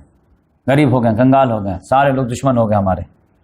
تو کہا کہ ہم تو کہتے نہیں تھے، ابھی کیا، ابھی تو اور دیکھو کتنا جھیلنا پڑے گا تم کو، اور سمجھاتے تو تم لوگ سمجھتے نہیں ہو، سب لوگ چپک کے بیٹھے رہتے۔ بولے اب تو غلطی ہو گئی نا، اب تو کوئی موقع آئے گا تبھی ہم ان سے الگ ہوں گے، تو ابھی کیا چاہتے ہو؟ تو بولا کہ ابھی کیا ہے جو ہے 1-2 وسق جو ہے وہ مانگا ہے، تو میرے پاس تو ہے نہیں، اگر آپ کچھ کوآپریٹ کر دیتے تو میں دے دیتا، جب وقت آئے گا تو ہم لوگ بھی جو بغاوت کر دیں گے، لیکن ابھی 10 روپے 1 وسق کے لیے تو بغاوت نہیں کریں گے۔ تو کہا کہ اچھا ٹھیک ہے، لیکن میں تم کو دوں گا تو واپس؟ کہاں واپس ہم کر دیں گے، گارنٹی؟ کہا گارنٹی میں کیا چاہتے ہیں آپ؟ تو کہا گارنٹی میں کیا ہے، تم اپنی عورتوں کو ہمارے یہاں حوالے رکھ دو۔ اب اس کا جو ہے ذہنیت آپ سمجھ جائیے، اندازہ۔ تو محمد بن مسلمہ نے کہا کہ عورتوں کا رکھ دیں ہم، آپ جو جیسا خوبصورت انسان کون جو رکس لے گا؟ تو وہ سوچا کہ میری تعریف ہو گئی، تو کہا کہ اچھا عورتوں کو نہیں رکھ سکتے تو بیٹوں کو رکھ دو۔ تو کہا بیٹوں کو رکھ دیں 1-2 وسق کے لیے، تو پھر تو زندگی بھر بیٹے کو کوئی جینے ہی نہیں دے گا، سب ہمارے بیٹے کو تانا ماریں گے کہ تمہارے باپ نے جو 1-2 وسق کے لیے گروی رکھ دیا تھا تم کو، تو ایسا تو نہیں ہوگا۔ تو پھر تو بولے کہ ہمارے پاس جو ہتھیار ہے، تو بولی تو ہتھیار آپ کے حوالے کر دیتے ہیں، جبکہ ہتھیار تو جان سے زیادہ پیاری ہے ہم لوگوں کو، لیکن مجبوری ہے تو آپ کو ہتھیار دے دیں گے۔ تو بولے ہاں ہتھیار دے دو چلو۔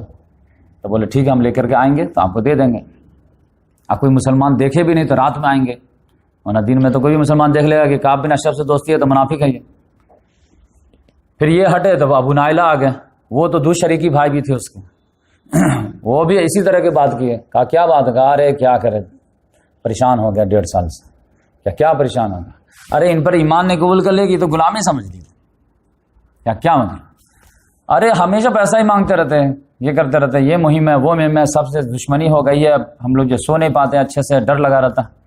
پھر اس کو بھی ویسے ڈانٹا ٹپٹا کے بولتے ہیں کہ تم لوگ جو ہے سمجھتے ہو نا بات۔ پھر وہ بھی بولے کہ ہم لوگ جو ہے کچھ مدد کیجیے، اور یہ جان لیجئے کہ میں اکیلا نہیں ہوں، جس طرح میں پریشان ہوں نا کئی لوگ پریشان ہیں، وہ بھی آپ سے ملنا چاہ رہے ہیں۔ بلا وہ بھی 5-6 لوگ جو تھے وہ آ کر کے ملے سب لوگ۔ اچھا آپ لوگ بھی پریشان ہیں؟ ہاں پریشان ہیں۔ پارٹی چینج کریں گے؟ ہاں چینج کریں گے۔ بولا آ جائیے رات میں. تو رات میں بولا یہ لوگ اپنے حساب سے تیاری کر کے گئے. اب جب جو اپنے قلعے میں کے اندر محل میں تھا تو یہ جو ہے آواز لگائی ابو نائلہ نے. کہا بہت تیز اس کی آواز ہے. پہنچی اس کے بعد. اب اس کی نئی ایک شادی ہوئی تھی, نئی دلہن تھی. کہا رکو میں آتا ہوں. بیوی نے کہا ارے کہاں جا رہے ہو؟ کہا نہیں رکو ابھی میں آ. کہا کہ اس آواز میں تو مجھے بھیانک موت نظر آ رہے ہیں. سنے نہیں تم موت کی پکار لگ رہی تھی؟ کہا ارے اتنے پیار سے اگر کوئی بلائے تو آدمی کو موت کے لیے بھی جانا چاہیے. تو ایک دم خود معلوم تھا کہ ہماری تو صبح میں کچھ اور ہی بات ہوئی ہے. تو وہ گھر سے نکلا ایک دم جب خوشبو میں ایک دم تر تھا.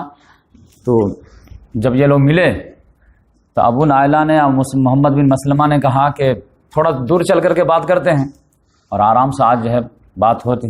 اس کو بھی لگا جب اتنی بڑی بات ہے تو چلو آگے. جب لے جانے لگے تو محمد بن مسلمہ نے کہا یا ابو نائلہ نے کہا کہ خوشبو تو بڑی زبردست آ رہی ہے, ایسی خوشبو تو میں زندگی میں سونگا ہی نہیں. کہا وہ میری بیوی آئی ہے نا, اب وہ بہت زیادہ جو ہے بہترین خوشبو لے کر کے آئی ہے, خود بھی لگائی ہے, مجھ کو بھی لگا کے دی. اب بال بھی جو تیل بھی بہت خوشبودار. تو کہا کہ تھوڑا سا سونگنے دو گے کیا؟ کہا رے کیا ہے سونگو. دام سونگے ہاتھ تو ایک دم مارے ہو رہے. کہا بہت بہترین خوشبو, ایسی خوشبو تو میں کہیں دیکھا ہی نہیں. اب پھر چلنے لگے تو اور ایک دم جو ہے پھول رہا تھا ایک دم اندر سے. پھر 10 قدم کے بعد بولے کہ یار تمہاری خوشبو تو ہم کو مجبور کر دے رہی ایک مرتبہ اور. کہا لو کیا ہے تم کو, پوری رات سونگو. پھر بال ایسے ایسے کیے ایک دم جو ہے آرام سے. دوستوں کو بھی کہا تم لوگ بھی آ کے سونگو. وہ لوگ بھی آ کر کے ایک دم جو سونگے, ہاں بہت زبردست بہت زبردست بہت زبردست. پھر چھوڑ دیے. پھر تیسرے مرتبہ گئے, بولے کہ یار تو تمہاری خوشبو جو ہے نا آزمائش بن گئی, ایک چانس اور دیتے کیا؟ کہا ارے تمہارے فری ہے تو سونگو نا, کتنا بہترین. اور وہ جو ہے ابو نائلہ اپنے ساتھیوں کو بول چکے تھے کہ جب میں اشارہ کروں نا, اب میں ہاتھ جو ہے اس کے بال میں گھساؤں گا, جب میرے چنگل میں یہ بہترین سے قابو یافتہ ہو جائے گا, جیسے میں اشارہ کروں گا تم لوگ ٹوٹ پڑنا, کیونکہ یہ ہے لمبا چوڑا ایک دم ہٹا کٹھا, اس کو قابو میں کرنا بہت ضروری ہے. بھاگ جائے گا تو پھر محمد صلی اللہ علیہ وسلم اتنا بہترین مشن پہ بھیجے ہیں. تو اس لحاظ سے جو ہے تیسرے مرتبہ نے انہوں نے پکڑا زبردست, پھر کھٹک کے مجھے گرا دیا. لیکن وہ تھا باڈی بلڈر, بولے کہ اٹیک کرو. سب لوگ جو ہے تلوار مارنے لگے. رات جو ہے چاندنی رات تھی لیکن اندھیرا تھا. تو پتہ چلا کہ لیکن وہ بچ گیا, تلوار کسی کی لگی نہیں. محمد بن مسلمہ جو کدال لائے ہوئے تو ان کو کچھ نہیں ملا, کدال ہی لے وہ, لیکن پٹکے ہوئے تھے سب لوگ. کدال ہی لے کر کے اس کے پیٹ پہ جب بیٹھ گئے, اب پیٹ کو 2 ٹکڑا کر دیا. اس طرح اتنی بڑی چیخ ماری, وہ زور چیخ مارا کہ پورے اس کے جو ہے محل تک آواز گئی اور سارے محل میں چراغ جو ہے جلنا شروع. کیا ہوا کیا ہوا, لیکن کسی کو ہمت نہیں ہوگی محل سے نیچے اتر کر کے دیکھے. یہ لوگ وہاں سے بھاگے تو اس میں حارث نام کے جو صحابی تھے وہ تلوار کے نوک سے ان کو پاؤں زخمی ہو گیا تھا, جس کی وجہ سے وہ دھیرے دھیرے چلنے لگا. یہ لوگ تیزی سے بھاگے. بقیہ کی غرقت تک محمد صلی اللہ علیہ وسلم ان کو سی آف کرنے آئے تھے, اور پھر سی آف کرنے کے بعد اپنے گھر چلے گئے تھے. لیکن یہ لوگ جو ہے وہ حارث رضی اللہ عنہ پیچھے چھوٹ گئے تھے. تو پھر یہ لوگ واپس آئے, پھر ان کو لیے, اور پھر بقیہ غرقت کے بعد جب آئے گئے ہیں تب زور سے نعرے تکبیر مارے. اور جب زور سے نعرے تکبیر مارے ہیں تب محمد صلی اللہ علیہ وسلم گھر میں بیٹھے سن لیے کہ کام ہو گیا. تو نکلے, پھر آئے, سب کو گلے ولے ملائے اور بولے کہ آج کام ہو گیا. اس کا اثر اتنا زبردست پڑا کہ یہود جتنے پھڑپھڑا رہے تھے وہ سب گھر میں دبر گئے. یعنی جتنے یہود وغیرہ مذاق اڑا رہے تھے اور مزہ لے رہے تھے اور محمد صلی اللہ علیہ وسلم کے اخلاق حسنہ کا ناجائز فائدہ اٹھا رہے تھے, اس سے جو ہے ان کو لگا کہ نہیں, وقت آنے پر یہ ایکشن بھی لے سکتے ہیں. تو اس کی وجہ سے جو ہے ان کا کام فائل نپٹ گیا. تو یہ بہت بڑی مثال لوگ دیتے ہیں اس میں گستاخ رسول کی ٹارگٹ کلنگ کی. تو یہ میرے حساب سے جو ہے یہ پرفیکٹ مثال نہیں ہے گستاخ رسول کو ٹارگٹ کلنگ کی. مطلب جس تناظر میں بات کرنا چاہتا ہوں, گستاخ رسول کا ٹارگٹ کلنگ جو مسئلہ ہے وہ جیسے انڈیا جیسا ملک ہے یا امریکہ جیسا ملک ہے. امریکہ میں کوئی آدمی ہے, اس نے محمد صلی اللہ علیہ وسلم کی گستاخی کر دیا یا مسلمان خواتین کی گستاخی کر دیا. تو اب یہ کعب بن اشرف کا جو ہے واقعہ لے کر کے اب وہاں فٹ کر دے گا کہ وہاں جیسے ٹارگٹ کلنگ ہوئی تھی وہاں امریکہ میں بھی ٹارگیٹنگ کلنگ کر دے وہاں کا مسلمان. تو یہ میرے حساب سے صحیح نہیں ہوگا. وہ کس لیے صحیح نہیں ہوگا؟ کیونکہ آپ کے پاس جو ہے 2 ایگزامپل ہیں. وہ کیا ایگزامپل ہے کہ مکے میں حضرت سمیہ رضی اللہ تعالیٰ عنہ کو برہنہ کر کے ابو جہل نے شہید کر دیا. اب محمد صلی اللہ علیہ وسلم وہاں سے گزرتے تھے، سارے صحابہ کرام بھی گزرتے تھے، کم سے کم 40 صحابہ کرام تو تھے. تو وہاں پر تو جو ابو جہل کو کوئی نہیں مارنے گیا. لیکن مدینہ میں ایک یہودی نے ایک مسلم خاتون کے ساتھ چھیڑ چھاڑ کیا تو اس کے جو پورے قبیلے کو اڑا کر رکھ دیا گیا. تو ابو جہل بھی گالی بکتا تھا، کعب بن اشرف بھی گالی بکتا تھا. تو اس کو کیوں معاف کیا گیا، اس کو کیوں نہیں معاف کیا گیا؟ تو یہ بات سمجھنے کی، وہ بات سمجھنے کی یہ ہے کہ مسلمان ایسے گستاخوں پر اسی وقت صرف ایکشن لے سکتا ہے جب کا اس کا جو ایکشن کے بدلے میں جو ری ایکشن آئے گا اس کو کاؤنٹر کرنے کی اگر صلاحیت ہے تو آپ ایکشن لے سکتے ہیں. لیکن اگر اس کا کاؤنٹر کا کانسیکوینس کا ایکشن کا ری ایکشن اٹیک روک نہیں سکتے تو پھر لاکھوں مسلم خواتین کی عزت آپ داؤ پہ نہیں لگا سکتے. کیونکہ وہ آپ جب کسی لیڈر کو مار کے آئیں گے تو پھر ادھر سے جو ہے وہ سارے کو جو مارنا شروع کریں گے، عورتوں کی بھی حرمتی کریں گے، تو اس کا جو ہے پھر جو ہے جواب دہ کون ہوگا؟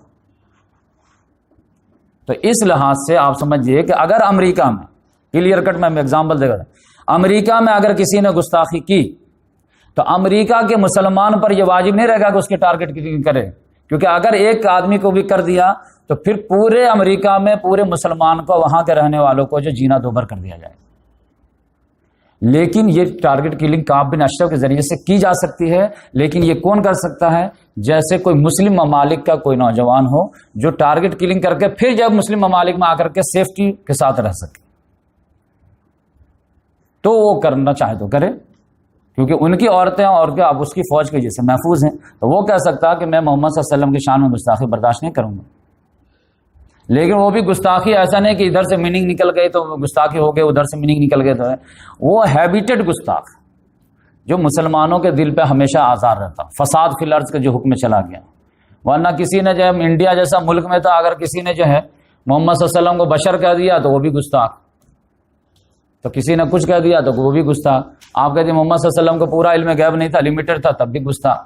تو یہاں تو ہر آدمی تو پھر مارا جائے گا.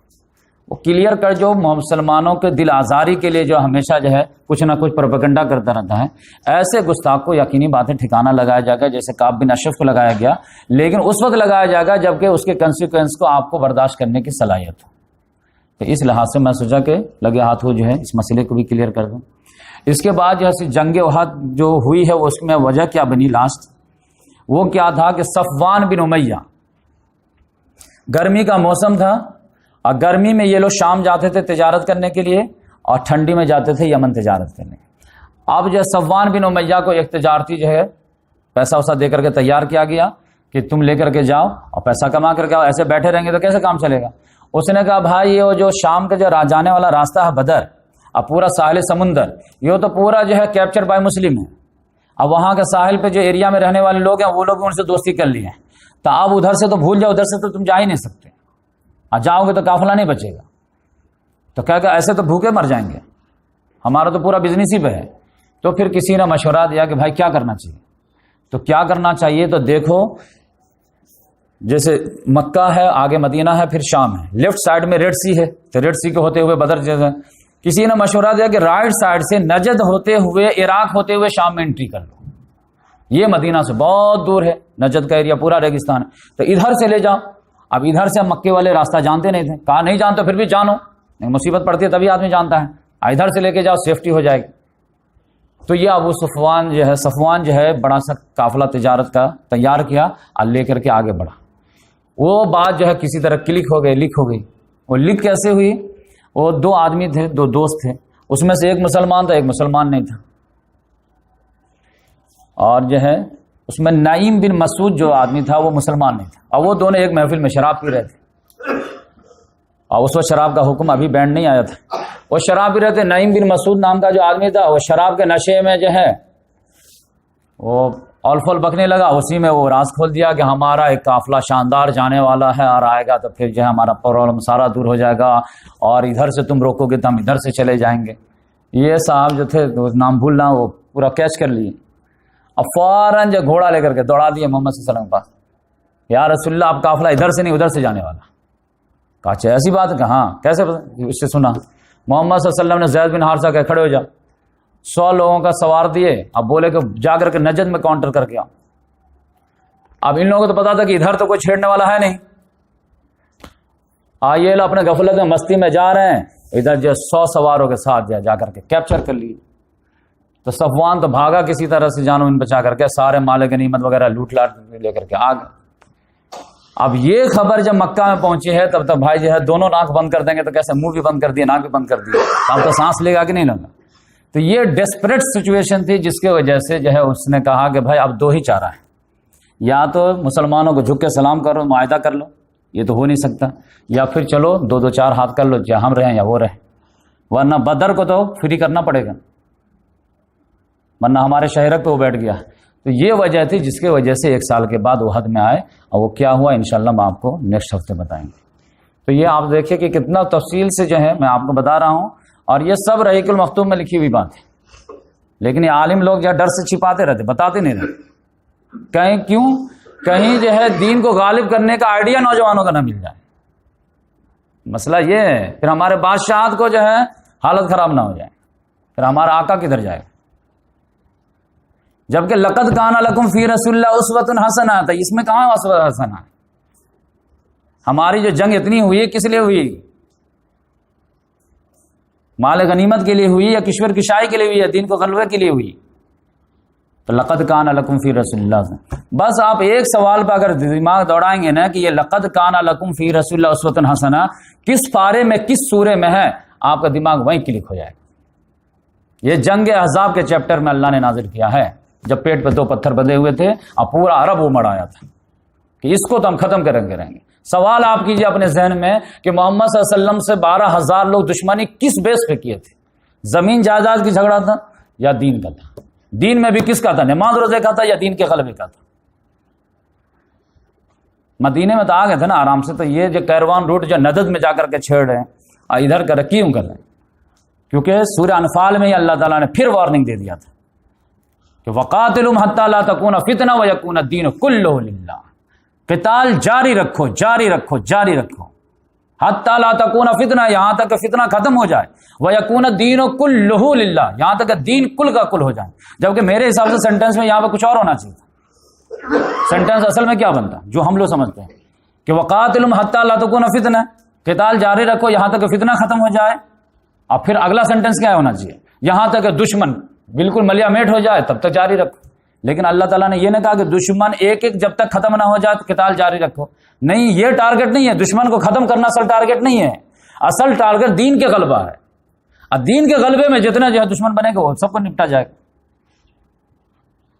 تو یہ اصل میں کیونکہ ہماری لڑائی جو ہے وہ دشمن کی وجہ سے نہیں ہے، ہماری لڑائی اصل دین کے غلبے کی وجہ سے.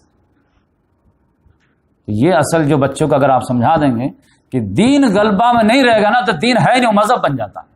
مسئلہ یہ ہے نا، اب چھوڑ کر کے بھی جائیں گے نا، اور پھر وہ پوجا پاٹ کا جو ہے رسم بن جاتا ہے.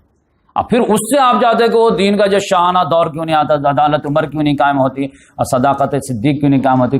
خاک قائم ہوں گی. جو قرآن راستہ دکھا تھا اس سے لوگ بھاگتے پھر. اچھا یہ سارے چیپٹر کھول دے گا کیا؟ تو اسے بند ہی رکھے. یہاں تک کہ اتنے لوگ الرجک ہیں قرآن سے کہ مجھے جو ہے لوگ آتے ہیں اور کہتے ہیں کہ آپ ہم کو بھی ساتھ دیا کیجیے اور آپ جو ہے تھوڑے سے ہم کو بھی وقت دیا کیجیے. میں کہتا ہوں کہ آپ جو ہے درس قرآن سننے کے لیے تیار ہیں نا، تو 12 بجے رات میں بلائیں گے نا تو میں 12 بجے رات میں ایک ٹانگ پہ کھڑے ہو کے آ جاؤں گا، لیکن میں سناؤں گا قرآن ہی. وہ کہتے ہیں نہیں آپ جو ہے قرآن ہاتھ میں مت لیجیے. اب موسیٰ علیہ السلام کی اسٹوری سنانے ہیں نا تو آپ کرسی بیٹھ کے سنائیے نا، آپ کو کون روکتا ہے؟ میں کہتا ہوں وہی اسٹوری سناؤں گا لیکن قرآن کھول کے سناؤں گا. نہیں چلے گا، کیونکہ قرآن اگر ایک مرتبہ اوپن ہو گیا نا تو پھر دوسری آدمی آ جائے گی نا. لوگ اب سوچ رہے ہیں نا کہ سیرت النبی شروع کیا تھا لیکن گھما کے کہاں لگے. ہم لوگ تو سوچے تھے خالی معاف معاف معاف معاف چلے گا، لیکن یہ تو گھما دیا کہیں اور. بھائی گھومنا تو تھا، تم چالاک ہو تو ہم بھی چالاک ہیں. تو وہ تو بات تو چھپے گی نہیں نا، پھر جو سارے چیز ڈیٹیل میں آئیں گے. سورہ انفال بھی آئے گی، سورہ توبہ بھی آئے گی، فتح مکہ بھی آئے گی. تو اس لحاظ سے جو ہے قرآن کو جو بند کرنے کا ایک دم سسٹمیٹک انداز میں پری پلان اس کو بند کیا گیا کہ صرف وہی چیپٹر پڑھتے رہو، وہی پڑھتے رہو، تاکہ جس سے جو ہے وہ کلو نہ مل جائے جس سے جو ہے لوگ خواب دیکھنے لگے کہ اگر چند ہزار صحابہ کرام دین کے لیے جان دے سکتے ہیں تو آج کا نوجوان دین کے لیے کیوں نہیں دے سکتا. اور اگر ان کو جنت حاصل کرنے کے لیے یہ وہ کچھ کرنا پڑا جو قرآن نے کہا، تو آج کا نوجوان کو اے سی میں بیٹھ کے جنت کیسے مل جائے گی؟ جنت تو وہی کرائٹیریا ہے نا، وَلَنَبْلُوَنَّكُمْ بِشَيْءٍ مِّنَ الْخَوْفِ وَالْجُوعِ وَنَقْصٍ مِّنَ الْأَمْوَالِ وَالْأَنفُسِ وَالثَّمَرَاتِ وَبَشِّرِ الصَّابِرِينَ۔ ہم لازماً آزمائیں گے، سب کو آزمائیں، تم کو بھی آزمائیں گے۔ نبی کو نہیں چھوڑے تو ہم ولی کو کیا چھوڑیں گے؟ یہ کام مسلمان کو کیا چھوڑیں گے؟ اب 5 کیٹیگری میں سے کسی کیٹیگری میں تو آزما کے رہیں گے۔ تو آزمائش کا جب وقت آتا ہے تو ہم لوگ پہلے جو ہے اپنا جو گیٹ بند کر لیتے ہیں، تو پھر آزمائش آئے گی کیسے؟ تو آزمائش ہمیشہ جو آپشنل آزمائش کہتے ہیں اس کو، جو آپشنل آزمائش، یہ بچے بیمار پڑ گئے، بیوی انتقال ہو گئی، یہ سب جو ہے چلٹ ٹائپ کا آزمائش ہے، اس کی کوئی ویلیو نہیں ہے۔ آزمائش وہ اصل میں آزمائش ہے جس میں آپ کے پاس آپشن ہو کہ ایمان ہے تو آگے بڑھیے، نہیں بڑھنا تو مت بڑھیے، تو اس کو آزمائش بولتے ہیں۔ یعنی ابھی میں ہوں، میں حق بات بول بھی سکتا ہوں، چھپا بھی سکتا ہوں، تو اس میں آزمائش ہے کہ دیکھتے ہیں کہ حق بات بولتا ہے کہ نہیں بولتا۔ تو نہیں بولیں گے تو ہار پہنائے جائیں گے، اور بولیں گے تو سب کو جو ہے آئسولیٹ کر دیے جائیں گے۔ تو آئسولیٹ جھیلتا ہے لیکن حق بات بولتا ہے یا نہیں بولتا؟ تو یہ اصل میں اس ٹائپ کی آزمائش ہوتی ہے۔ ورنہ بچے بیمار پڑ گئے ہو تو ہندو کے بھی پڑتے ہیں، بیوی مر جاتے ہو تو وہ ہندو کے بھی مرتے ہیں۔ تو یہ تو آپ تمام دنیا کا نظام ہے، اس طرح کسی کی بھی آزمائش چھوٹی موٹی آتی رہے گی، لیکن مسلمان کو جو اسپیشل آزمائش وہ آتی ہے جس میں آپ کے پاس چوائس ہو کہ آپ چاہیں تو آگے بڑھیں، چاہے تو پیچھے ہیں۔ تو اللہ تعالیٰ سے دعا ہے کہ اللہ تبارک و تعالیٰ ایمان کے حساب سے ہی آزمائش لے، اور اگر آزمائش میں ڈالے تو اللہ تعالیٰ اس سے سرخرو ہونے کے بھی جو توفیق عطا فرمائے۔ سبحان اللہ بحمدہ، سبحانک اللہم ونشہد ان لا الہ الا انت ونستغفرک ونتوب